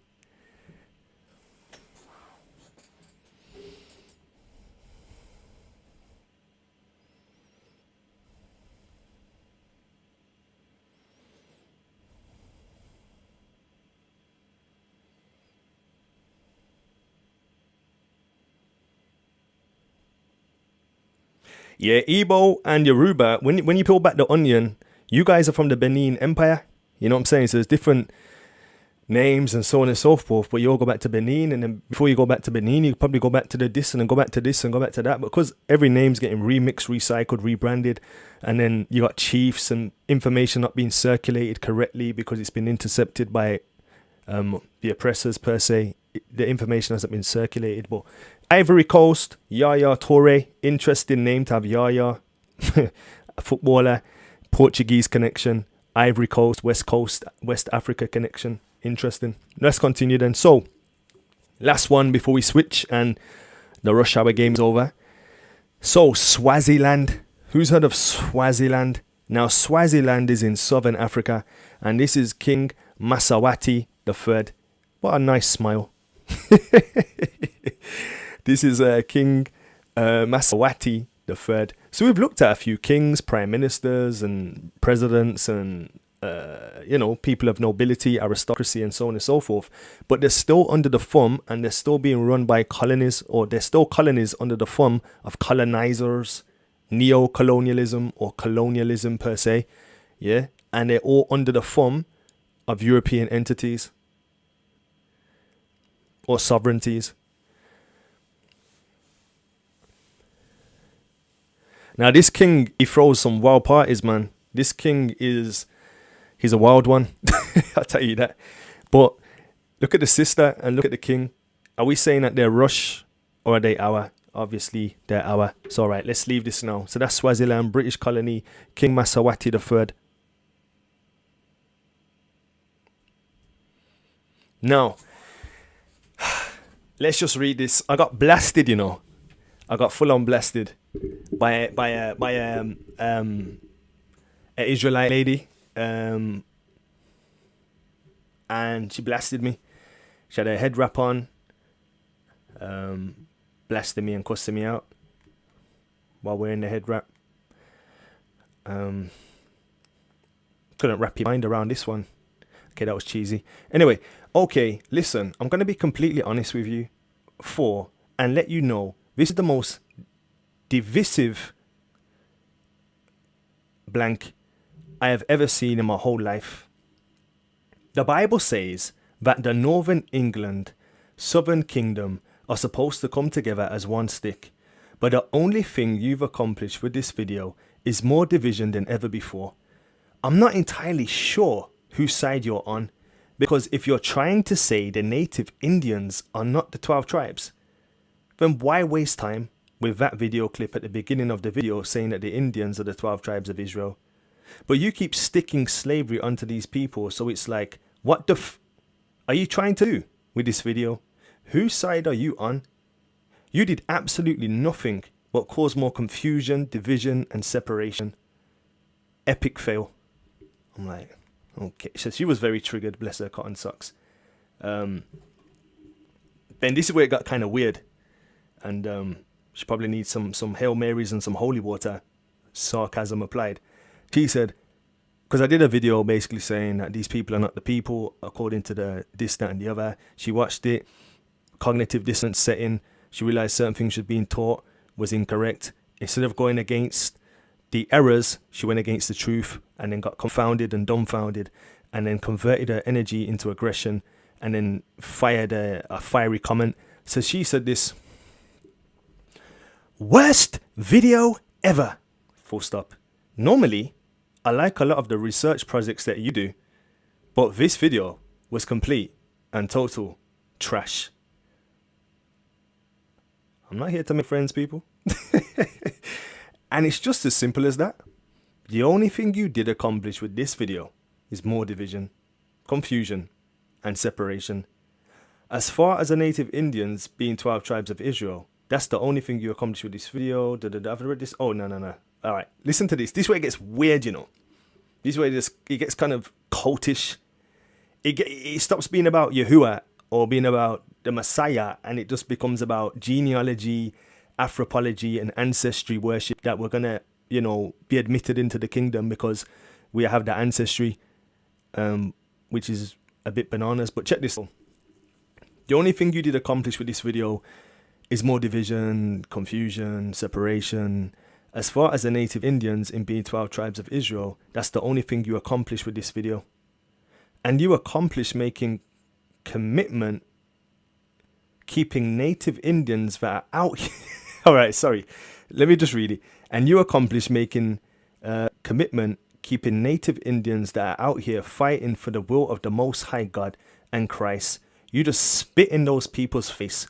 I swear to God, if even so much as one native Indian leaves from Christ or leaves from the Bible or the one of the Most High God, I swear that the fury of the Most High come down on you tenfold. So, because I'm saying these people ain't the people that our people are trying to fit them to be, she got head crazy, man. And then she was like, yo, what'd she say? Which made me laugh. She said, they're out here fighting for the will of the Most High and Christ. You just spit in those people's face. I haven't even spat in their face yet. Not yet. I haven't spat in their face. What am I spitting in their face for? That's a bit disgusting, to be fair. Then she says, I swear to God, yeah, if even so much as one native Indian leaves from Christ. So why are they going to leave from Christ? Because I found out that they're not a part of the Negro community, that they're actually Mongolian and they're not part of the Negro. Why are you going to leave the fold? Because what? So your whole dedication to the Most High was predicated on you being a part of His people. Is that the whole thing? Is that where we are now? I like to ask the question to some of these people that subscribe to that notion too. They think, all right, then there's no such thing as free will, which there is, and there's no such thing as what's it called? Like just because you're an Israelite, you're just going to be saved automatically. You can just be sinning, fornicating, masturbating, player hating, and you're just going to be saved because you can say Ahaya or Yahawashai or Yahuwah or whatnot, but you listen to Slipknot. Like, it don't make no sense. But anyway, she said, I swear to God, yeah, if even so much as one native Indian leaves from Christ or leaves from the Bible, isn't the word, the living word, anyway, or one of the Most High God, I swear that the fury of the Most High come down on you tenfold. So she was triggered, you know. So I'm saying to you people, when you start showing or just trying to get people to use common sense, most of these Negroes gonna come at you with some cognitive dissonance, want to admit these people readily onto the ancestry chart, but then they want to throw away the continent, which makes not a lick of sense because they're not putting you on their chart. They're not embracing you into their fold. It's a one fold thing. And when I see these brothers and sisters on the roadside standing with them, I ain't got no issue with that. But if you're saying that they're part of the Israelite ancestry, then you're talking bananas. Anyway, Negroes and native Indians are not the same. We have Mexican, they call them Afro. They like to describe our people either by black or by our hair texture. So I'm just going to go by their phraseology. They say Afro-Mexicans, referring to Negro Mexicans, Afro-Guatemalans, Afro-Belize, Afro-Cuban, Afro-Colombian, Afro-Brazilian, Afro-Ecuadorian, Afro-Puerto Rican, Afro-Dominican, Nicaraguan, can't even pronounce that, yeah? But always Afro this, Afro that, Afro this, Afro that. Profiling us by our hair texture, or generally they profile us by a so-called black complexion, even though we're just various variations of brown. So, I'm sorry guys, these guys are not these guys, but these guys are all over America, yeah? And they're despised and rejected. These guys have been despised and rejected too, but that doesn't qualify them because they've been despised and rejected. Everywhere Esau went with the sword, he was causing havoc and mayhem because he has to dominate by the sword. So that doesn't make no sense. That's not a good argument to admit them into the fold because some of their buffaloes were killed and whatnot. Makes no sense. So that's not minimizing that they had a hard time under the powers that be. But let's find out where these people really come from so we can have some solace and we can kind of stop echoing information that's outdated and just predicated on Israel only being in North America, Mesoamerica, South America. There's nothing else. When you look at the chart and you just analyze the chart for what it is, all it's saying is that the 12 tribes chart or the 12 tribes are scattered to America, North America, and South America. That's it. End of. I got a video coming out on Sunday. It's going to show you that there's the bruise all over the gaff. Pakistan, Iran, places you probably never even heard of. Yeah, so we're actually usually a minority, oppressed, and we get stereotyped and by our hair, by our complexion and whatnot. So yeah, it's a common theme, common trend. So let's continue. Let's advance. Where did these people actually come from? Let's find out their origin, because that would be a good thing to know. And I appreciate not a lot of people look at the maps and study maps. So let's just look at the map and overstand. So the 12 tribes chart is accurate to a degree. In some things I agree, like I said, the Haitian part I agree. Them being scattered to North and South America, I agree. But I don't agree that it's these people. No.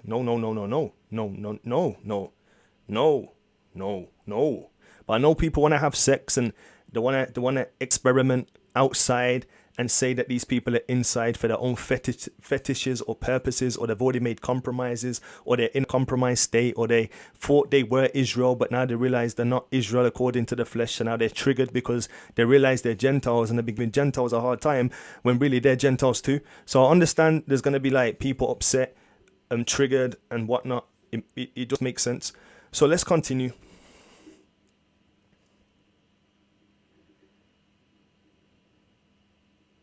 So, no natives, Mongolian, Now, just to qualify when I say Indian, because Indian is an abused word, yeah, Apu is known as an Indian, okay?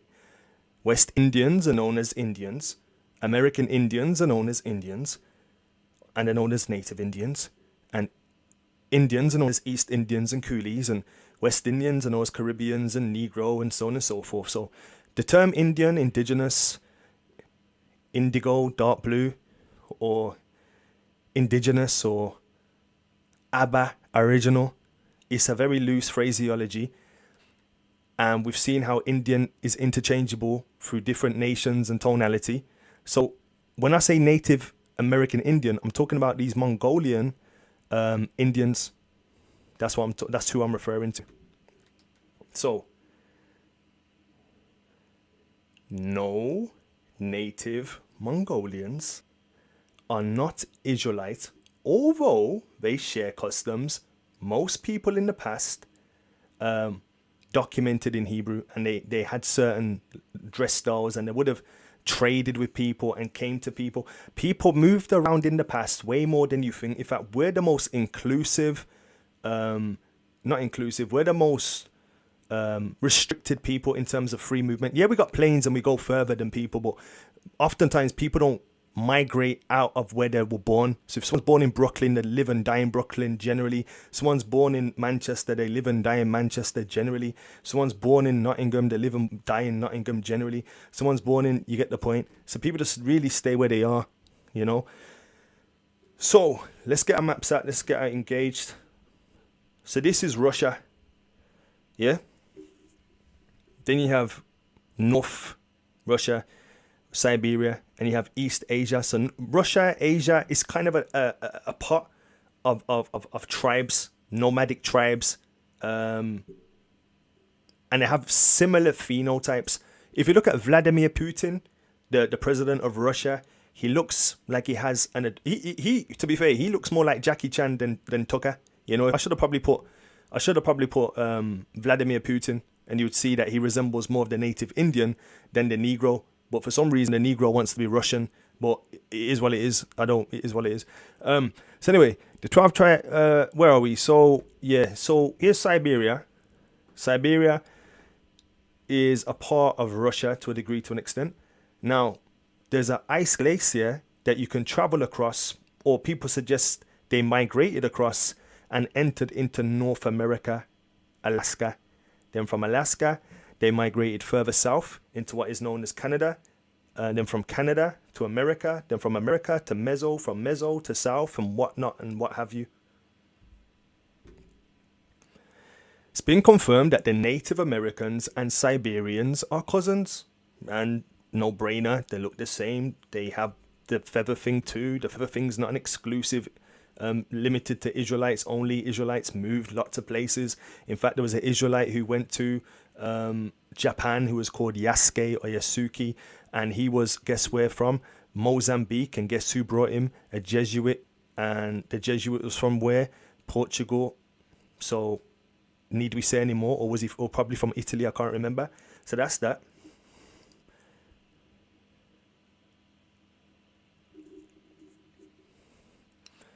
So in this article, it's saying confirmed Native Americans and Siberians are cousins. That's just, you can kind of see the resemblance. They have similar phenotype and features.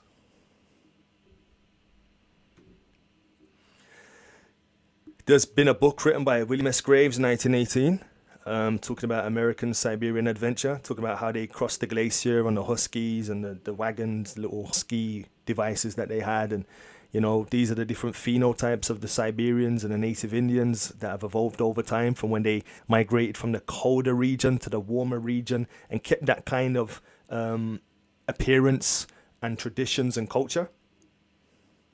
Stay with me though, because we're going somewhere. So you need to stay with me for like a couple more slides.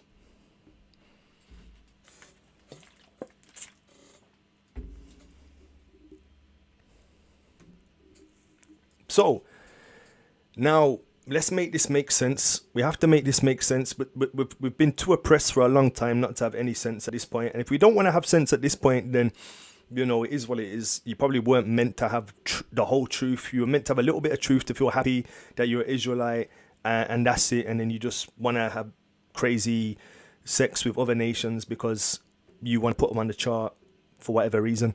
So let's just use a thing called common sense. That's all I'm asking for is common sense. Now, here is Russia. Russia is massive. Russia used to be a part of Alaska.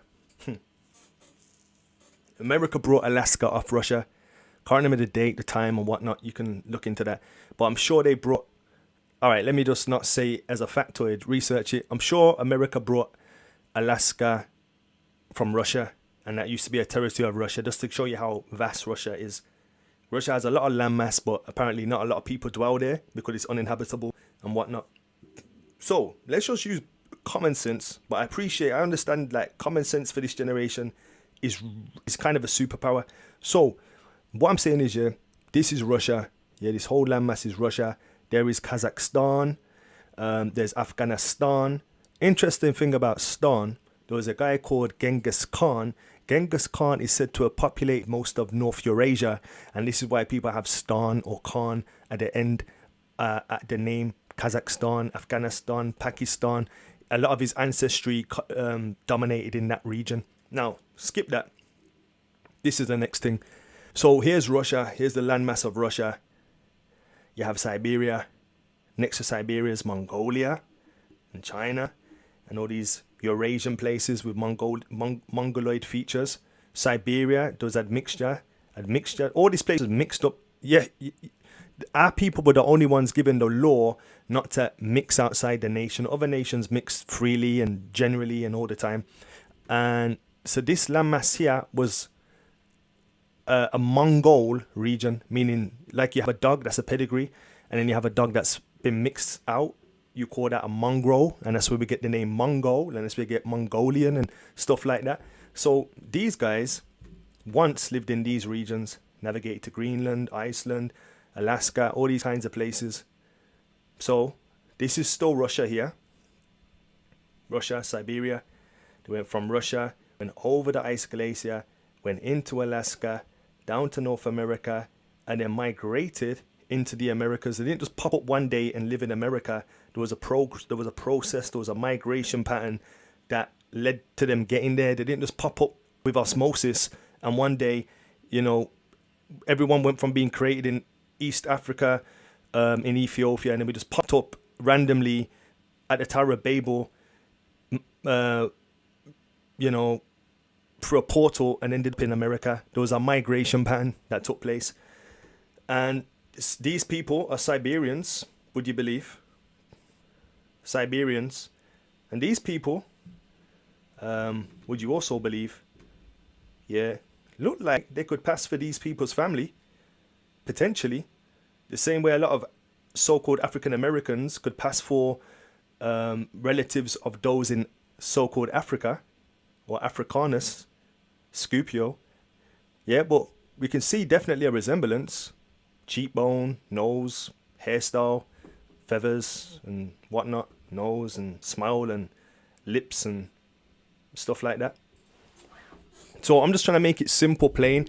Again, I have no issue with Native Americans. I think everyone's cool and blessed. I just think they've been lied to too, and our people are lying to people too, and we should stop lying to people because we have a motive that is probably sexual, or a motive that is being incentivized by money, or a motive just to lead our people astray, or sprinkle them with a bit of truth to knock them to sleep and keep them in our outdated doctrines. Now, guys, this is Russia. I hope people know where Russia is when it comes to the map, like north, south, east, and west. Now, let's see what Jubilees has to say.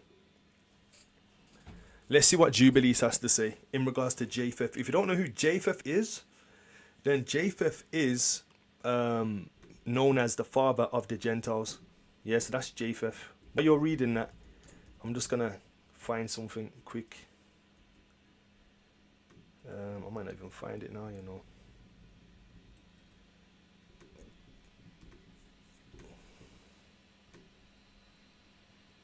All right, I'll use that after. So let's just get this into perspective. Let's get this into perspective. So, Japheth, he's one of the sons of Noah. Noah was an albino with locks.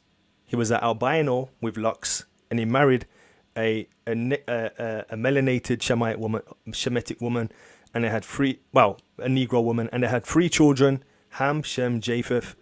Yeah, Japheth. When it came to mentioning his posterity, it says the Isle of the Gentiles. And if you think about it, Gentiles, yeah, listen to this. You're such a nice Gentile man or gentleman. It has the language, the etymology of words seldom changes. And this is why people get put in spells, because they don't really listen to what's being said.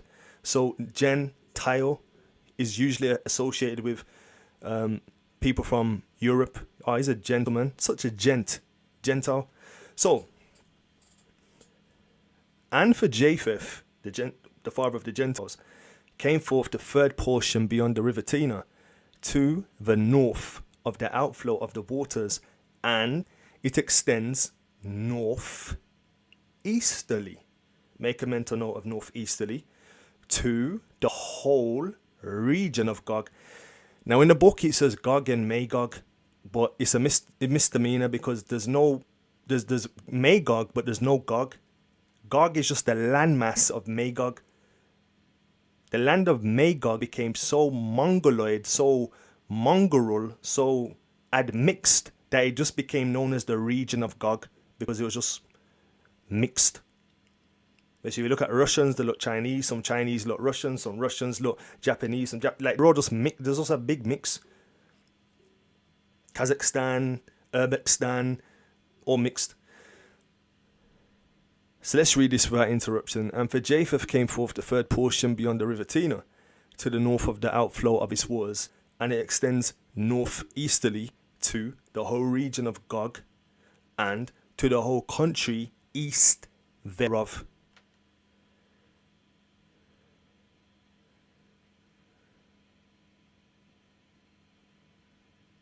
And I had to use something that people could kind of envision to bring home the point. Yeah, imagery is key to help people see. This is why the Most High, when he gave Daniel the vision of what was going to take place in the future, he gave him the vision of the statue, the gold representing Babylon, the silver representing what? The Medes and the Persians, the brass representing who? The Grecians, the iron legs representing who? Rome, pagan Rome, papal Rome, yeah, the Rome under the Caesars, Rome under the papacy, then the toes that are breaking up, showing the divided Europe. So the Most High uses things, and it just helps us to see visually. It gives us a visual aid, and it helps us to absorb the truth a little bit easier. So I know that when you look at Chun-Li, you're going to associate her with China. When you see E Honda, you're going to associate him with Japan. When you see Zangief, you're going to associate him with the USSR or the United States of Russia. So this is what I'm saying here. So he is representing Siberia and Russia in this part here. Chun-Li, look, she's right next to China. There's China. There's Chun-Li. There's E Honda. He's right next to Japan. Yeah.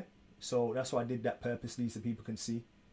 So this region, or this landmass, leading up to this landmass, and this landmass especially, so it says northeasterly to the whole region of Gog, and to all the country east thereof, is considered the land of Gog. So Gog is a big, massive landmass.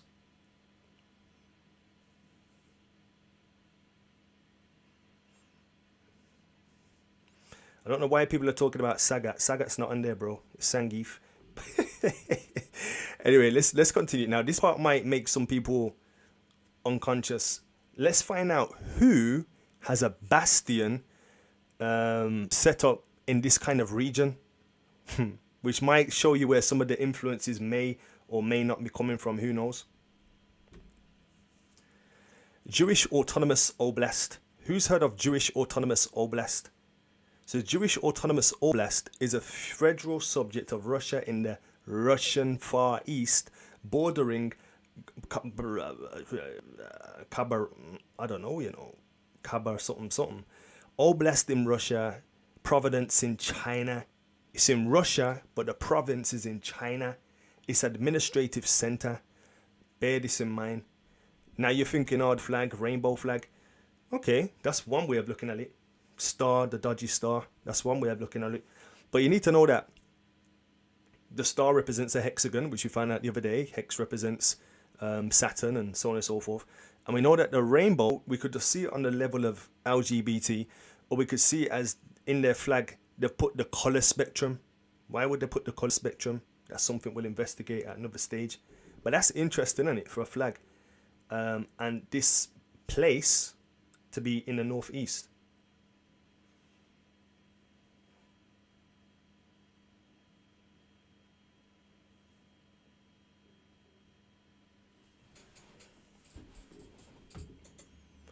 I never heard of this place till I was looking at this today. I was like, what the heck is autonomous oblast? So, although Judaism as a religion ran counter to the Bolshevik party policies of atheism, Vladimir Lenin wanted to appease minority groups to gain their support and provide examples of tolerance. In 1924, the unemployed rate among Jews exceeded 30%, partially as a result, but also as a result of the policies of the USSR, which prohibited people from being craftspeople and small businessmen, with the goal of getting Jews back to work to more productive members of society. The governmental establishment, the Committee of Agriculture Settlement of Jews, the Soviet government entertained the idea of resettling all Jews in the USSR in a designated territory where they would be able to pursue a lifestyle that was socialist in content and in national form. The Soviets also wanted to offer an alternative to Zionism. The establishment of mandate of Palestine as a Jewish homeland, socialist Zionists such as Bear something were gaining followers at the time, and Zionism was a rival ideology to Marxism among left-wing Jews. The location that was initially considered in the early 1920s was Crimea, which already had significant Jewish population.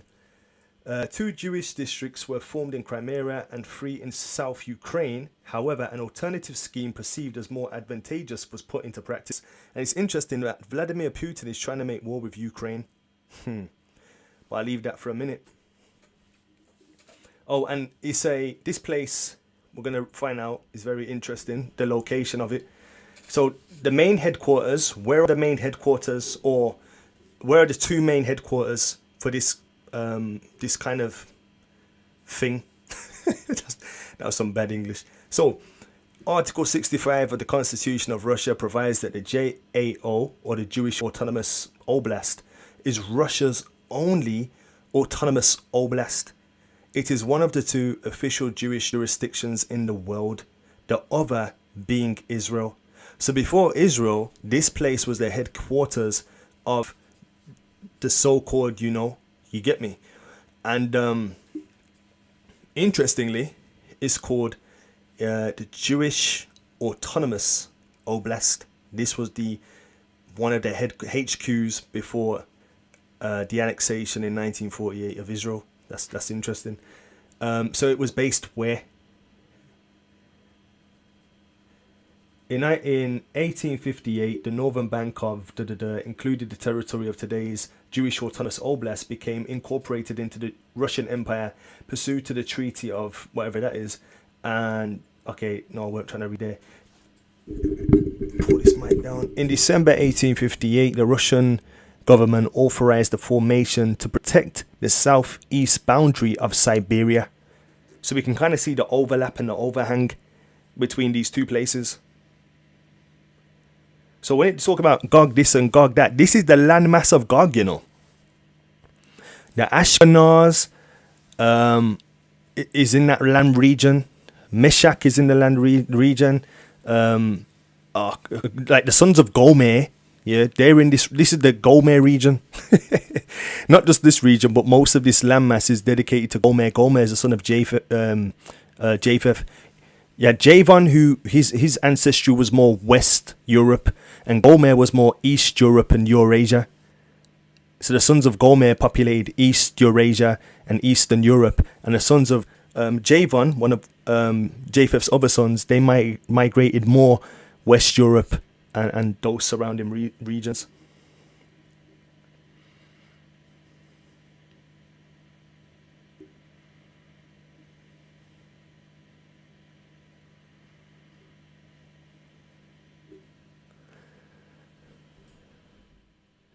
Now, because Hebrew has been found, suddenly they are the tribe of Gad.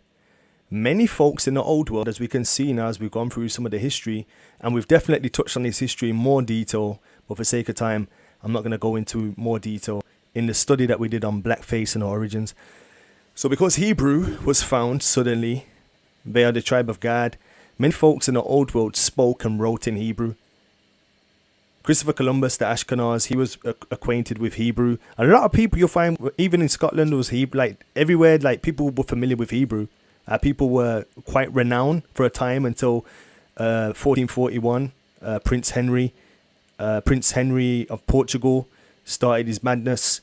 1492, we got into a bit of difficulty.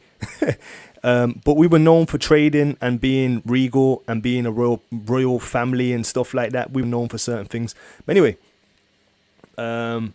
especially pirates. So pirates knew a lot of the lingo. They had to be bilingual, multilingual to navigate sailors. They had sailors from all parts of the world, so they had to know how to talk to different people, different cultures and customs. So pirates were very much, it was very much a renowned job in terms of the intelligence needed to navigate.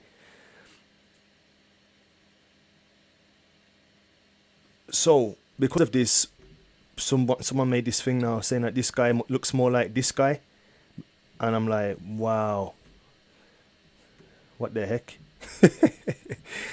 All right, so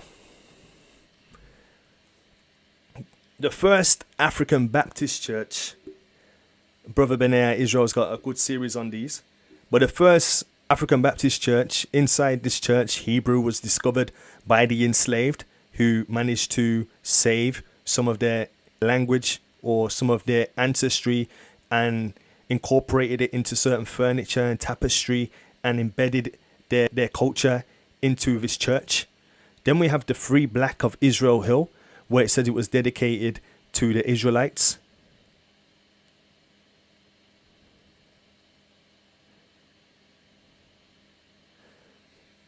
So people have always been familiar of our history, who we are, and who others are not.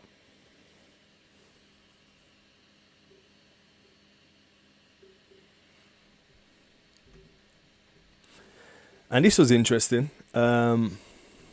US finalizes 3.4 settlement with American Indians. Thousands of American Indians are now in line to receive part of a 3.4 billion settlement with the federal government, ending a long-running dispute over government mismanagement of tribal lands and accounts. After an initial agreement was outlined in 2009, Congress approved it in 2010, and it spent the last 2 years going through an appeal process. It was finalized Saturday, with the government officials announcing it on Monday.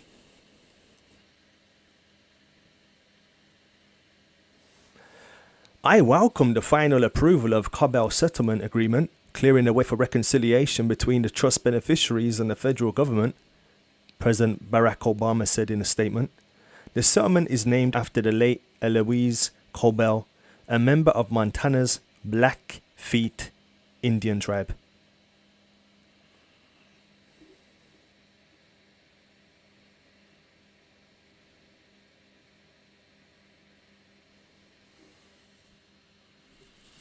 But to say, just because, you found a tablet with this, that, and the other, do you know that most of the people that were taken by the Portuguese to the Americas, like West Africans were already going to the Americas, We think that life only started when Columbus started sailing.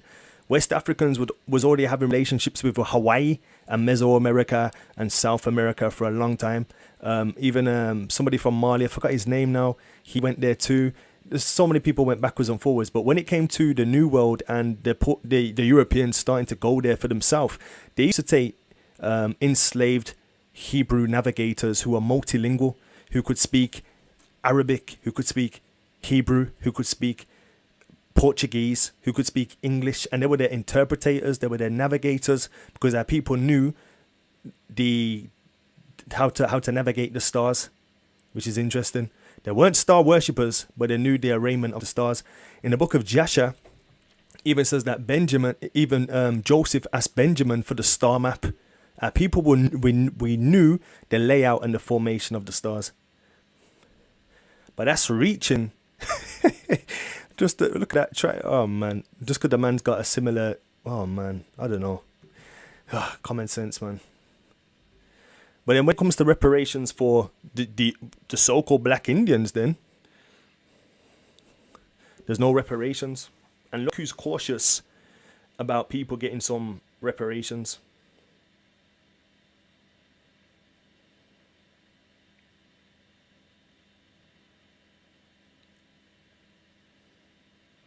I don't blame Africa for nothing. I don't blame the so-called African American for nothing.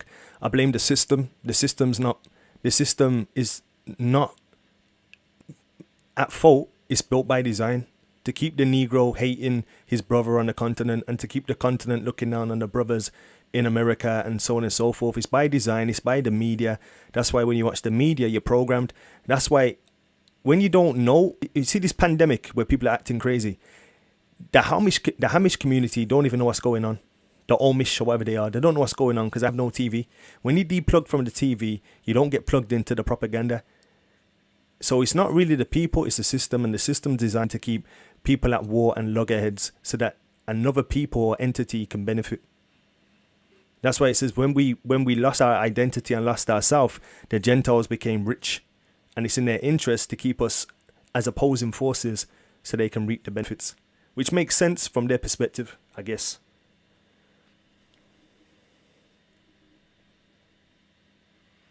But when we go around just blasting our brothers on the continent and then blasting us, we're just doing what we've been programmed to do.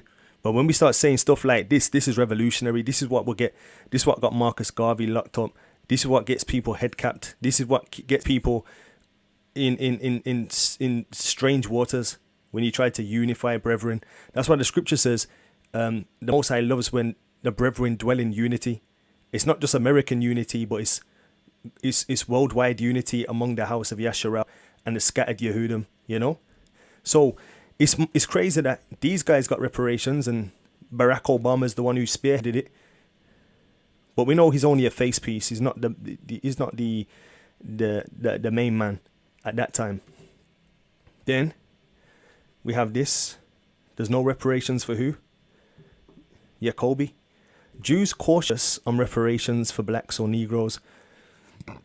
Groups fought leaders treading carefully on thorny issue emerging in presidential race. Why is it a thorny issue? Didn't they get reparations for things as well? Regarding that guy you're not supposed to talk about. That evil man. Who did the most evilest things, which he probably, One of the hottest and thorniest issues to emerge in the early stage of 2020 presidential election, reparation payments to the descendants of slaves seems to have an obvious Jewish connection. Why? Is anyone asking why?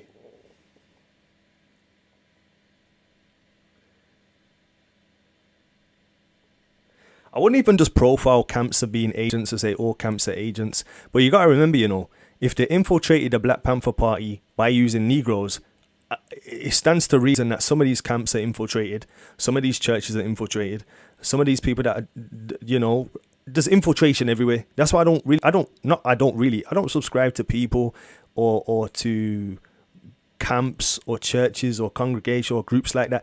You know what I'm saying? I'll subscribe to individuals if they, in terms of like what they say, I might agree with something, disagree. Like, I don't agree with everything. Let's just use the example Issachar says, but I love Issachar as a brother and as an uncle. I might not agree with everything the Watchman Report says, but I love Watchman Report as an uncle and then Auntie Deborah as an auntie. I might not agree with everything Dr. Mumby says, but I love her as a sister and an auntie. So it's all about reconnecting with our brothers, our aunties, our uncles, and just seeing ourselves as a family, as a nation, as a collective, instead of trying to find a fault and pick a fault unnecessarily. Yeah. It's just dumb. No other nation really does it, and yeah, it's an issue that we have collectively. Even Stephen Darby, I don't agree with everything Stephen Darby says, but I still see him as an uncle and brother and this, that, and the other.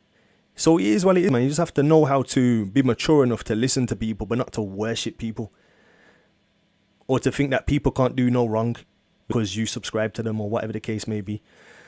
So it says one of the hottest when was this? 2020. And when's this? This was 2019. No, 2009, 2010. Okay.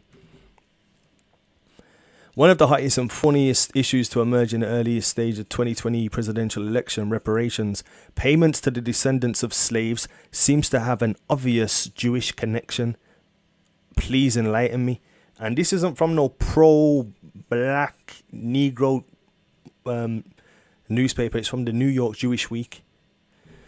Jewish faith repeated reminders in the Torah that Jews were slaves in Egypt, and Jewish faith post-Holocaust reparations made by German government would point to a natural affinity between Jews and blacks on this topic. But the Jewish community seems to be divided on a complex issue that lies at intersection of race, justice, income inequality, and national economics.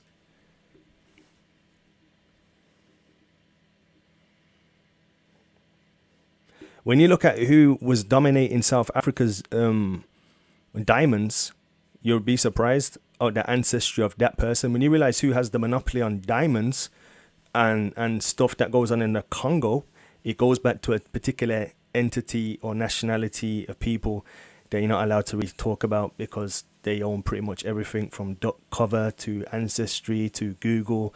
Probably got 1,000 caseworkers in this chat right now. So I'm just going to leave it there, but those who have common sense will know.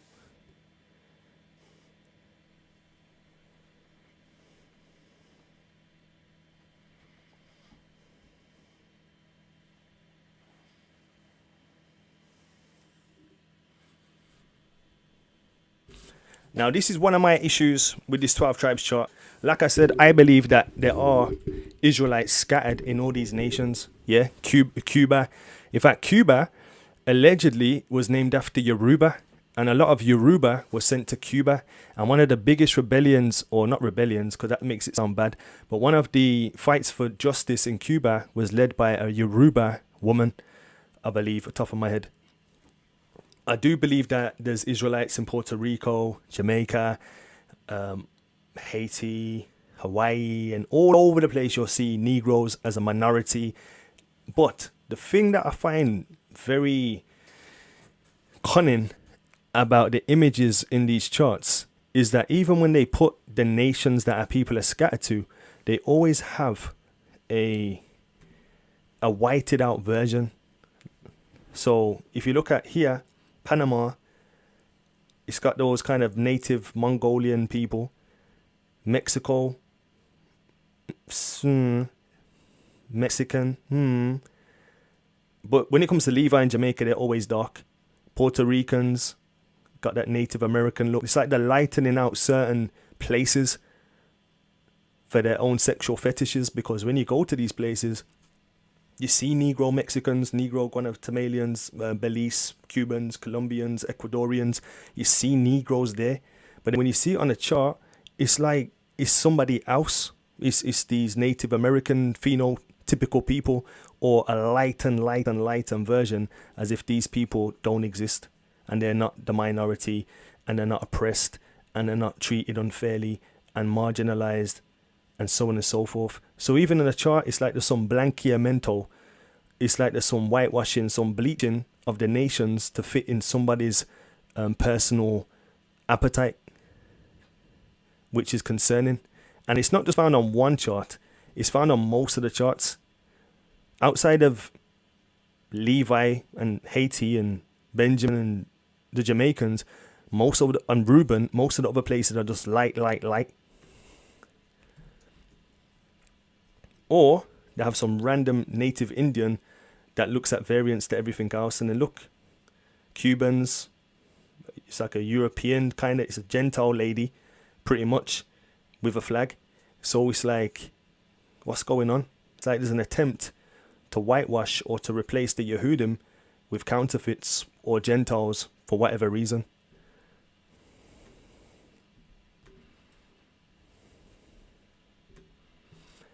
And in this scripture, people don't really like, for whatever reason, probably, because the churchianity has never really taught us that as Yehudim, we're not supposed to marry outside of our people. It has never taught us that, because it, for one, has never taught us who we are. So why would it teach us anything else about us? So it's neither shall thou make marriages with them. Thy daughter thou shalt not give unto thy son, nor his daughter shall thou take unto thy son. And this was regarding the Gentile nations who come from Japheth.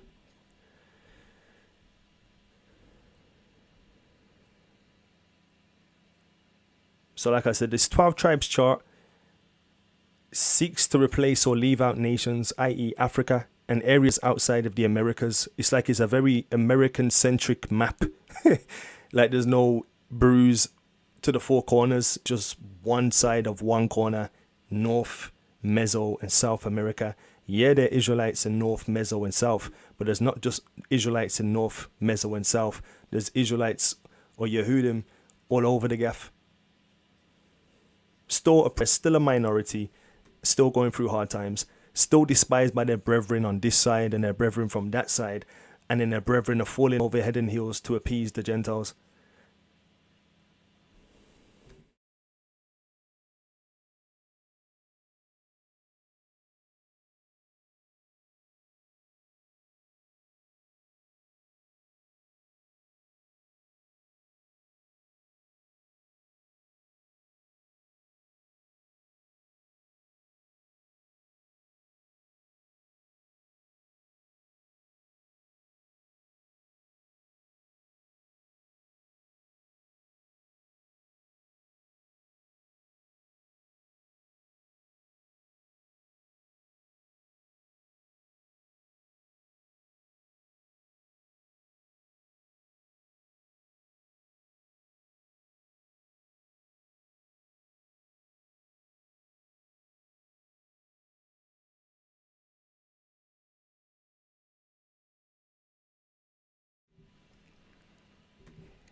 Yeah, what I was saying is, even on this chart, you see the same attempt to whiten out or to replace Israelites with other nations. Then at the same time and in the same breath, condemning other nations and Gentiles while standing on the curb and on the streets with Gentiles and saying that they're Yehudim and coming off with pseudo arguments to say they are, when phenotypically there is no resemblance at all. Now, there are admixture, but then you have to qualify who their fathers are and were. And if they're 3, 4, 5, 6, 7 times removed and they're just whited out, then they are not going to fit into what the scripture says is a Yehudim or an Israelite. So this is why I'm saying this chart needs to be blacked up. Pardon the pun or pardon the phraseology, but it needs to be more representative of the people. There's Negroes in Cuba.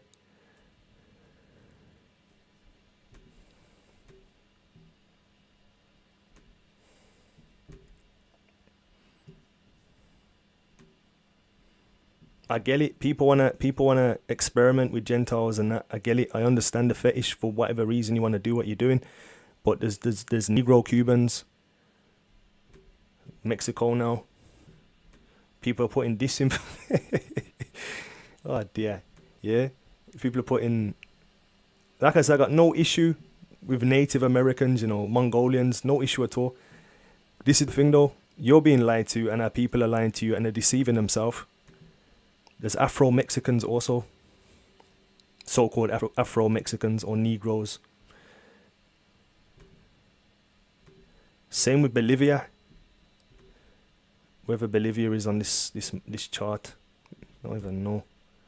You know what I'm trying to say though. When you look at most of these places, it's just some blanqueamiento. Panama, there's Negroes there. Haiti, Colombia, we're everywhere and anywhere. So the truth is the Negro can still be found scattered to the four corners. Although there is admixture, the Negro phenotype still exists. Now, last Russia.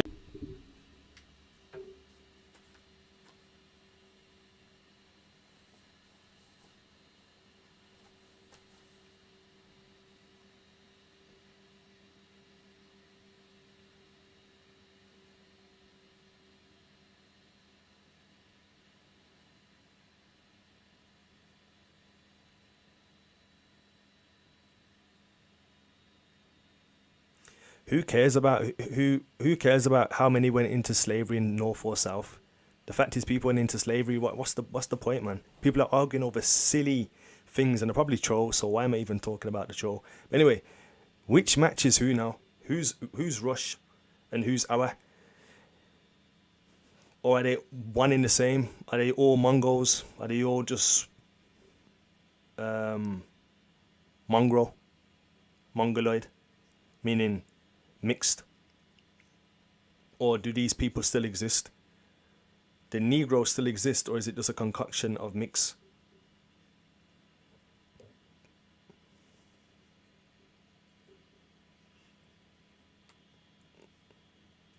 So at this point, let's do rush or hour for me. So which matches who? Which matches the Negro, Rush or hour? Which matches the Israelites scattered abroad, the Yehudim, Rush or hour?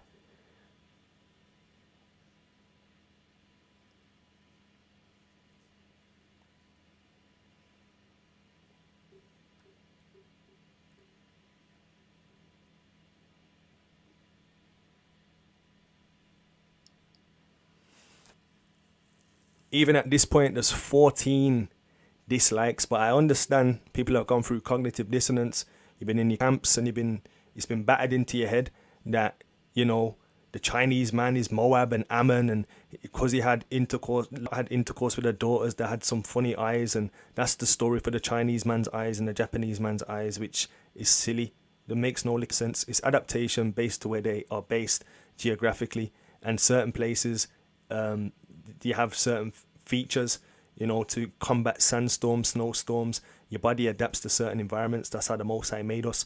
He didn't make us to evolve, but he made us to adapt. So when it comes to this end point now, as we start to close up, who matches the Yehudim?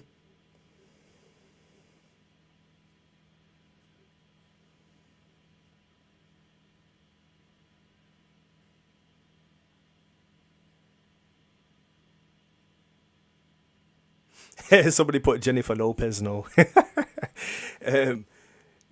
So yeah, we're definitely saying our. Okay, that's good. Let's move on. So before we start just blazing the chart and being, you know, blasting the chart, shooting the chart, and being disrespectful to the chart, there are some good points about the chart, to be honest. You know, it gives a sense of identity.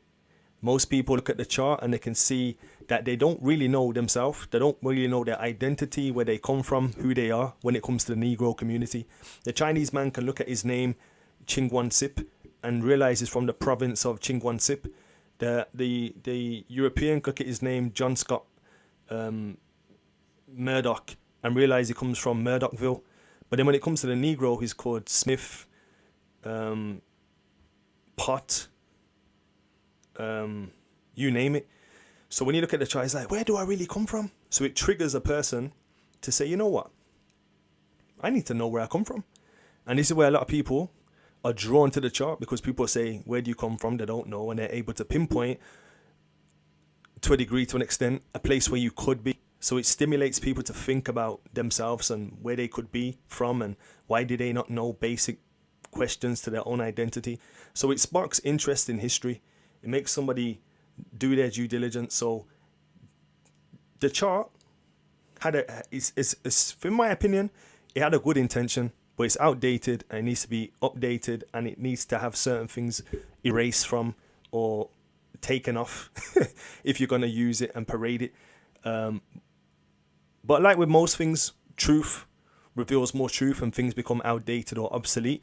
But it's a good thing as a stepping stone to help people to get awareness of certain things. Yeah, and I don't hold to the notion that everything on the chart is fake. However, the things that are on the chart are outdated. There needs to be more things definitely included and definitely things removed. And the image of whitewashing and trying to do blanqueamiento is very, very suspect. And it also sparks interest in migration and ancestry. You know, where did we come from? We know everyone says Africa. Africa's a continent. Be more specific. Did you come from the east, the west, the north, the south? In fact, did you come from Africa at all, or did you come from Scotland, and was you part of the 1745 Jacobite rebellion, or was you expelled from France? Like, where the hell do you come from, and why do you not know? And who are you waiting to tell you? Why are you not doing your own research and due diligence and your ancestry? Is your name really your slave name, or is it your name all along that you've been lied to about? Is that name really your name? A lot of our people think that our names were changed, but some of our names are actually our names. How about that? Bad points about the chart. Only depicts America. Pretty much. It only depicts America. Gentile nations are also included. But in the next breath, people are saying they don't like Gentiles and only Israelites going to be saved. But on the chart, you're including Gentiles and even inflating Gentiles over your brethren in the so-called Africa, and making the people in Africa see us as an enemy and we see them as an enemy due to misconceptions and notions of sensationalism when it comes to our history as a collective. The charts tend to lighten up certain people, certain nations. Jamaica's always dark, and Haiti's always dark, and Reuben's always dark, but all the other nations just become different phenotypically and nationalistically in appearance, and it seems kind of suspect.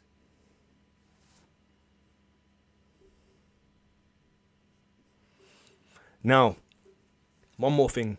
I'm not saying the chart is legit. Obviously, this study has shown it not to be legit. But I'm just trying to show people, eat the meat, spit out the bones. That's what it always comes back to. It's a sense of maturity. I've been able to say, okay, it had a good use. It now may be outdated, especially if it's now just peddling lies, giving people a false sense of identity, and making people then commit fornication outside of their own nation because they're integrating people in that are not a part of the nation to begin with. So that's when it gets a bit sticky, nefarious, and dangerous.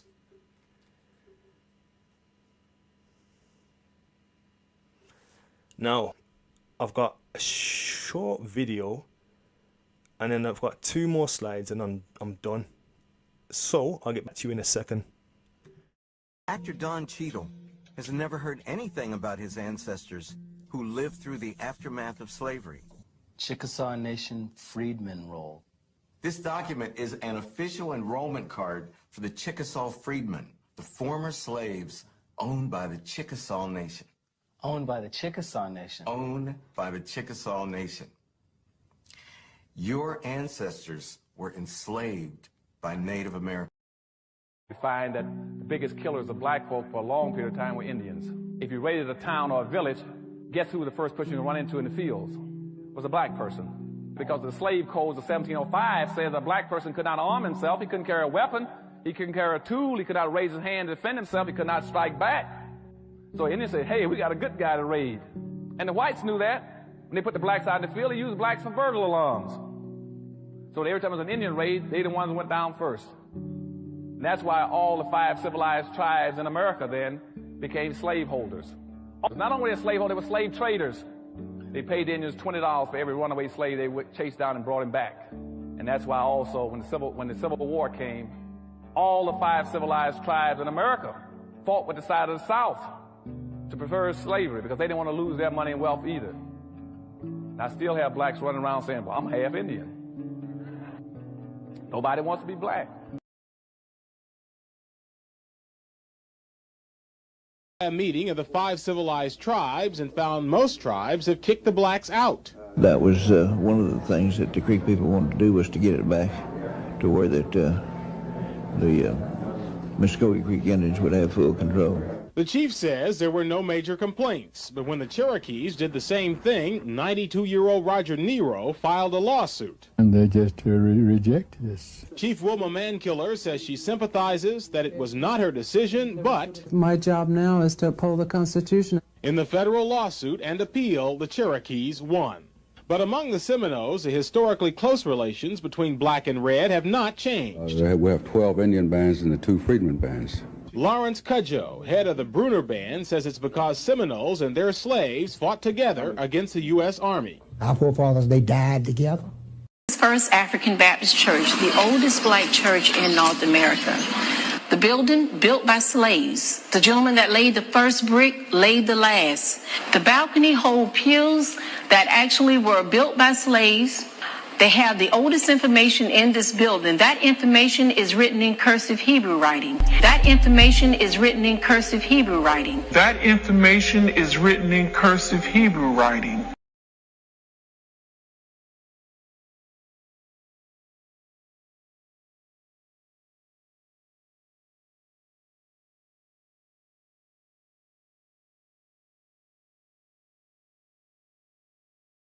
Imagine you live in a city of about 100 people with a nice ocean view, but you have to wear a coat every single day of the year, where the temperature doesn't get much warmer than freezing year-round, and at its coolest, temperatures will literally have the ocean in front of you freezing over, with only 5 hours of daylight in the winter and 3 hours of sundown in the summer.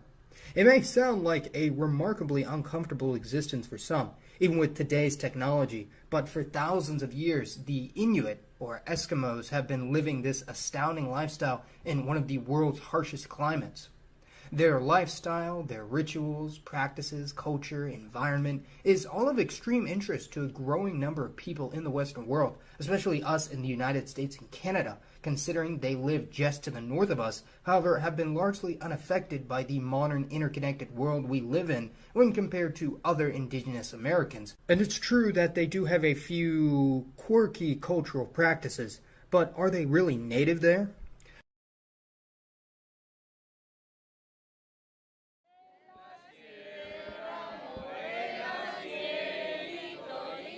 On Sunday, members of the Chinese community in Mexico's central state of Querétaro launched a fund drive to help victims of the destructive September 19th earthquake that toppled buildings in Mexico City and nearby states. Jin Yi, who led the fund drive for the reconstruction efforts, appealed for solidarity, bravery, and strength in the wake of the 7.1 magnitude quake. Sentimos mucho por lo que pasó hace unos días en México. Y aquí nuestra familia, nuestros hermanos son mexicanos. Nada más queremos que sepa que estamos con ustedes. Que no importa la naturaleza destruya cuántos edificios. Nosotros con amor y con fuerza vamos a construir más casas. The show of solidarity on the part of the 200-member Chinese community in Querétaro is part of their culture, said Yi, noting that after a powerful earthquake hit China's Sichuan province in August, the whole country came together to help the community affected. Es muy solidario.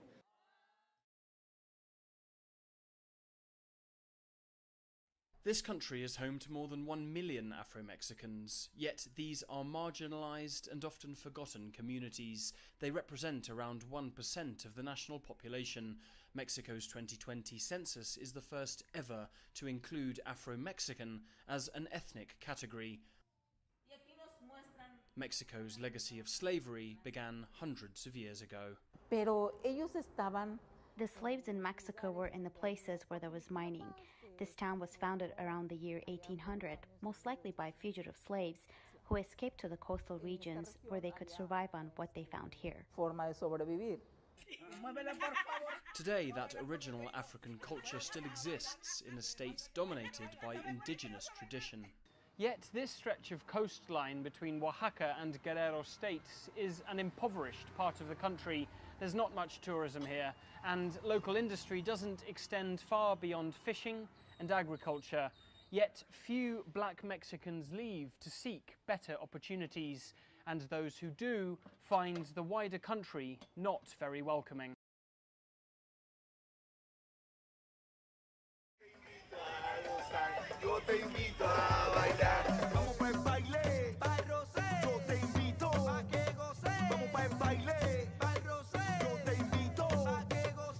Pues bueno, nosotros nos encontramos en San Basilio de Palenque, primer pueblo negro libre de América. Es una comunidad que tiene una lengua propia, tiene su música propia, sus diferentes manifestaciones culturales, mejor libro de cocina del mundo, en fin, entonces tiene una riqueza cultural que hemos heredado de africanos y eso nos hace feliz, contentos de estar aquí libres hoy en este pedazo de África en Colombia. San Basilio de Palenque is a small Colombian village bursting with pride, and with reason. It was the first free slave settlement in the Americas.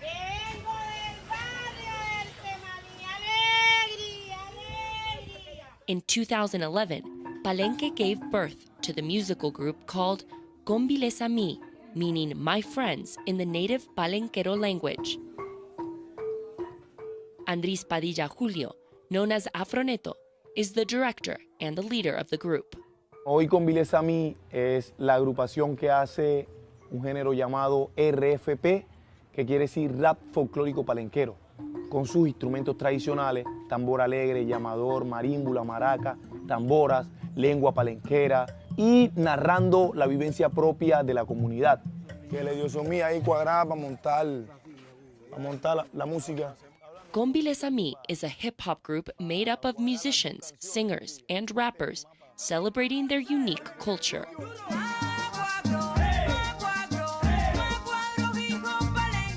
Let him be. He'll be food for the sharks before his shift is over. You be mindful of him. The Malaysian, he's an angry one, causes all kinds of trouble. I am used to threats. He won't threaten you. He'll just kill you. Oh, you know what? This is my home. Okay, mine too. Why are you taking pictures Where of do you me? live? I live in Scottsdale. Why are you taking pictures of me? Michigan plates? Yeah, why are you taking pictures of me? Well, you know what? We've had problems here. I don't care. You don't know me. Why are you taking pictures of me? And I don't know you. Do you know a lot of white men are doing racist things in this world, sir? No. You don't know that? You're not aware I'm of a that? racist. You are a racist. I'm a racist. Okay, that's fine. Okay? So So what's the your issue? point? Why are you here? Because this is a no-nigger zone. Not really. Oh, is it? Not really, sir. Tell me. There's not a no niggers on. I'm here. God does not want us to kill each other. Out of my way! God does not want us to kill each other.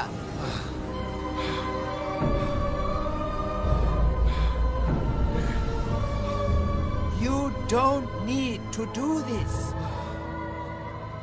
Tasha was an A student, honor roll student. She got money every week for her allowance, so she did not have to steal orange juice. The store clerk, a Korean woman, is now in jail. The black community is outraged over the killing. The NAACP is demanding the clerk be tried for murder. Someone did think the Chinese are come for save way.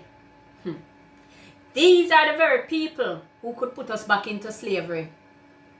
But you see, we black people, we never learn. The Chinese are gaining world power, and it's of great concern. I see them are spread out all over Africa and the Caribbean as part of them plan for world domination. They come into our lands to buy, and we sell. They live among us, but they don't treat us well. They're planning to take over the world. I never forget how Miss Chin boxed the little girl. I don't think the way them treating the Africans is any different to how they will treat us. You see, us black people, we are our own problem. Apart from our lands, they don't buy anything from us. But we buy them food, we buy them clothes, we buy everything from them. That is one of our problems. We sell our land to a people who speak a language we don't understand. Should they be plotting against us? Will we understand them? That in itself is a problem. Should they flood our land to implement their plan? We'll get the same treatment as the African. I know someone are going to say, that will never happen. Should these Chinese swarm our country like bees and decide to do us harm, what have we to withstand them apart from the little firearm where uno have a use upon each other? all I know where they think the Chinese are come to save we. These are the very people who could put us back into slavery.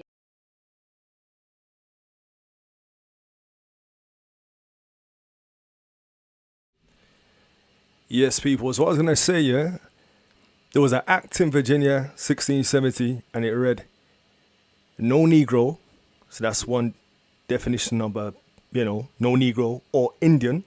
Yes, so it's demarcating between a Negro and an Indian, though baptized and enjoying their own freedom. So baptism, we'll go back to 1492. Even before then, leading up to then, there was a thing called blue blood, where they was trying to disassociate from the Moors and the Yehudim by getting them to accept the tenets of Catholicism. Along with that, they had to replace their name, they had to marry a Gentile, and they had to assimilate into the religion of Catholicism. So you had perks, basically, when you joined or aligned yourself with Catholicism. So this act was passed 1670, and it says no Negro or Indian, though baptized and enjoying their own freedom, so now you can have freedom, shall be capable of any such purchase of a white Christian, but yet not debarred from buying any of their own kind. And then what I was saying earlier about qualifying this terminology, Indian, because like I said, it's a very, very, very loose term, brother. Native Indian, East Indian, West Indian. So just qualifying this Indian terminology. Now, this whole native Mongolian, we've just looked at it excessively. We've looked at the landmass, we've looked at the region, we've looked at the phenotype. Just because somebody has a similar appearance, adornment, says a higher, has Hebrew literature in stone and marble. We've seen how our people used to get about. I'm encouraging people to look at the study that was done on blackface, the origin of blackface in Europe, Italy, Scandinavia, Montenegro, Albania, all these kind of places. And you see they went from being highly revered to then systemically there was a what's the word? A discouraging of that kind of phenotype, that look.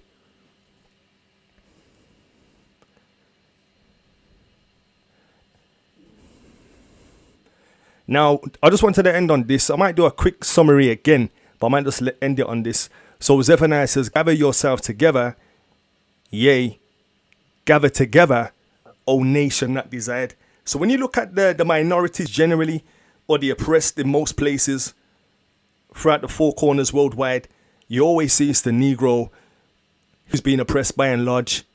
Ye have filled Jerusalem with your doctrine, and intend to bring this man's blood upon us. Then Peter and the other apostles answered and said, we ought to obey God rather than men. You know a lot, but do a little, trying to please man. You know a lot, but do a little, trying to please man. Then Peter and the other apostles answered and said, we ought to obey God rather than men. You know a lot, but you do little, trying to please man, now you stuck in the middle. You know a lot, but you do little, was a die hard, now you soft in the middle. You know a lot, but you do little, trying to please man, now you stuck in the middle. You know a lot, but you do little, was a die hard, now you soft in the middle. Middle, was a die hard, now you soft in the middle. Middle, trying to please, now you stuck in the middle. Rainbow flag, now you think you're a skittle. Nah, I'm only joking, no. Weaponization of music. Got people acting stupid. They say God is love, but he's a judge, no Cupid. They say I'm too rough, rugby. I'm a Hebrew, Bugsy. I'm old school, trust me. I'm in the new school, lovely. You man look all the same, sound all the same, dress all the same, cuddly. Don't be no dolly, no clown. Just think for yourself on your own. Weigh up the evidence shown. Follow the lamb, don't follow the leader. Cause I'm following, you're not following Peter. But I read the Bible, see far with the most high. I'm blessed, I'm eager. Don't blaze weed, I don't do shisha. But I spread the word from here to Antigua. Your idols love Domino's pizza. Wait, you get it? Don't forget it. Just gone. You know a lot, but you do little, trying to please man, now you stuck in the middle. You know a lot, but you do little, was a die hard, now you soft in the middle. You know a lot, but you do little, trying to please man, now you stuck in the middle. You know a lot, but you do little, was a die hard, now you soft in the middle.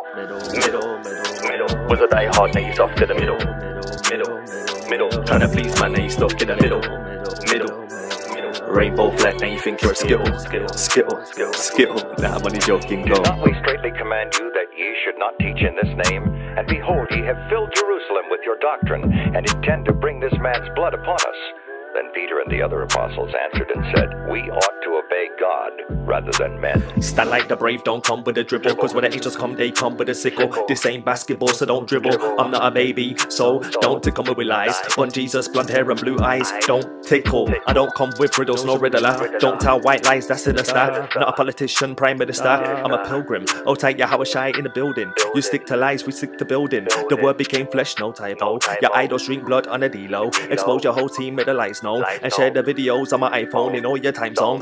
You know a lot, but you do little. Trying to please man, now you stuck in the middle. You know a lot, but you do little. Was a die hard, now you stuck in the middle. You know a lot, but you do little. Trying to please man, now you stuck in the middle. You know a lot, but you do little. Was a die hard, now you stuck in the middle. Was a die hard, now you stuck in the middle. Trying to please man, now you stuck in the middle. Rainbow flag, now you think you're a skittle. Nah, I'm only joking, go. What say I then? That the idol is anything, or that which is offered in sacrifice to idols is anything? But I say that the things which the Gentiles sacrifice, they sacrifice to devils and not to God. And I would not that ye should have fellowship with devils. Ye cannot drink the cup of the Lord and the cup of devils. Ye cannot be partakers of the Lord's table and of the table of devils. Do we provoke the Lord to jealousy?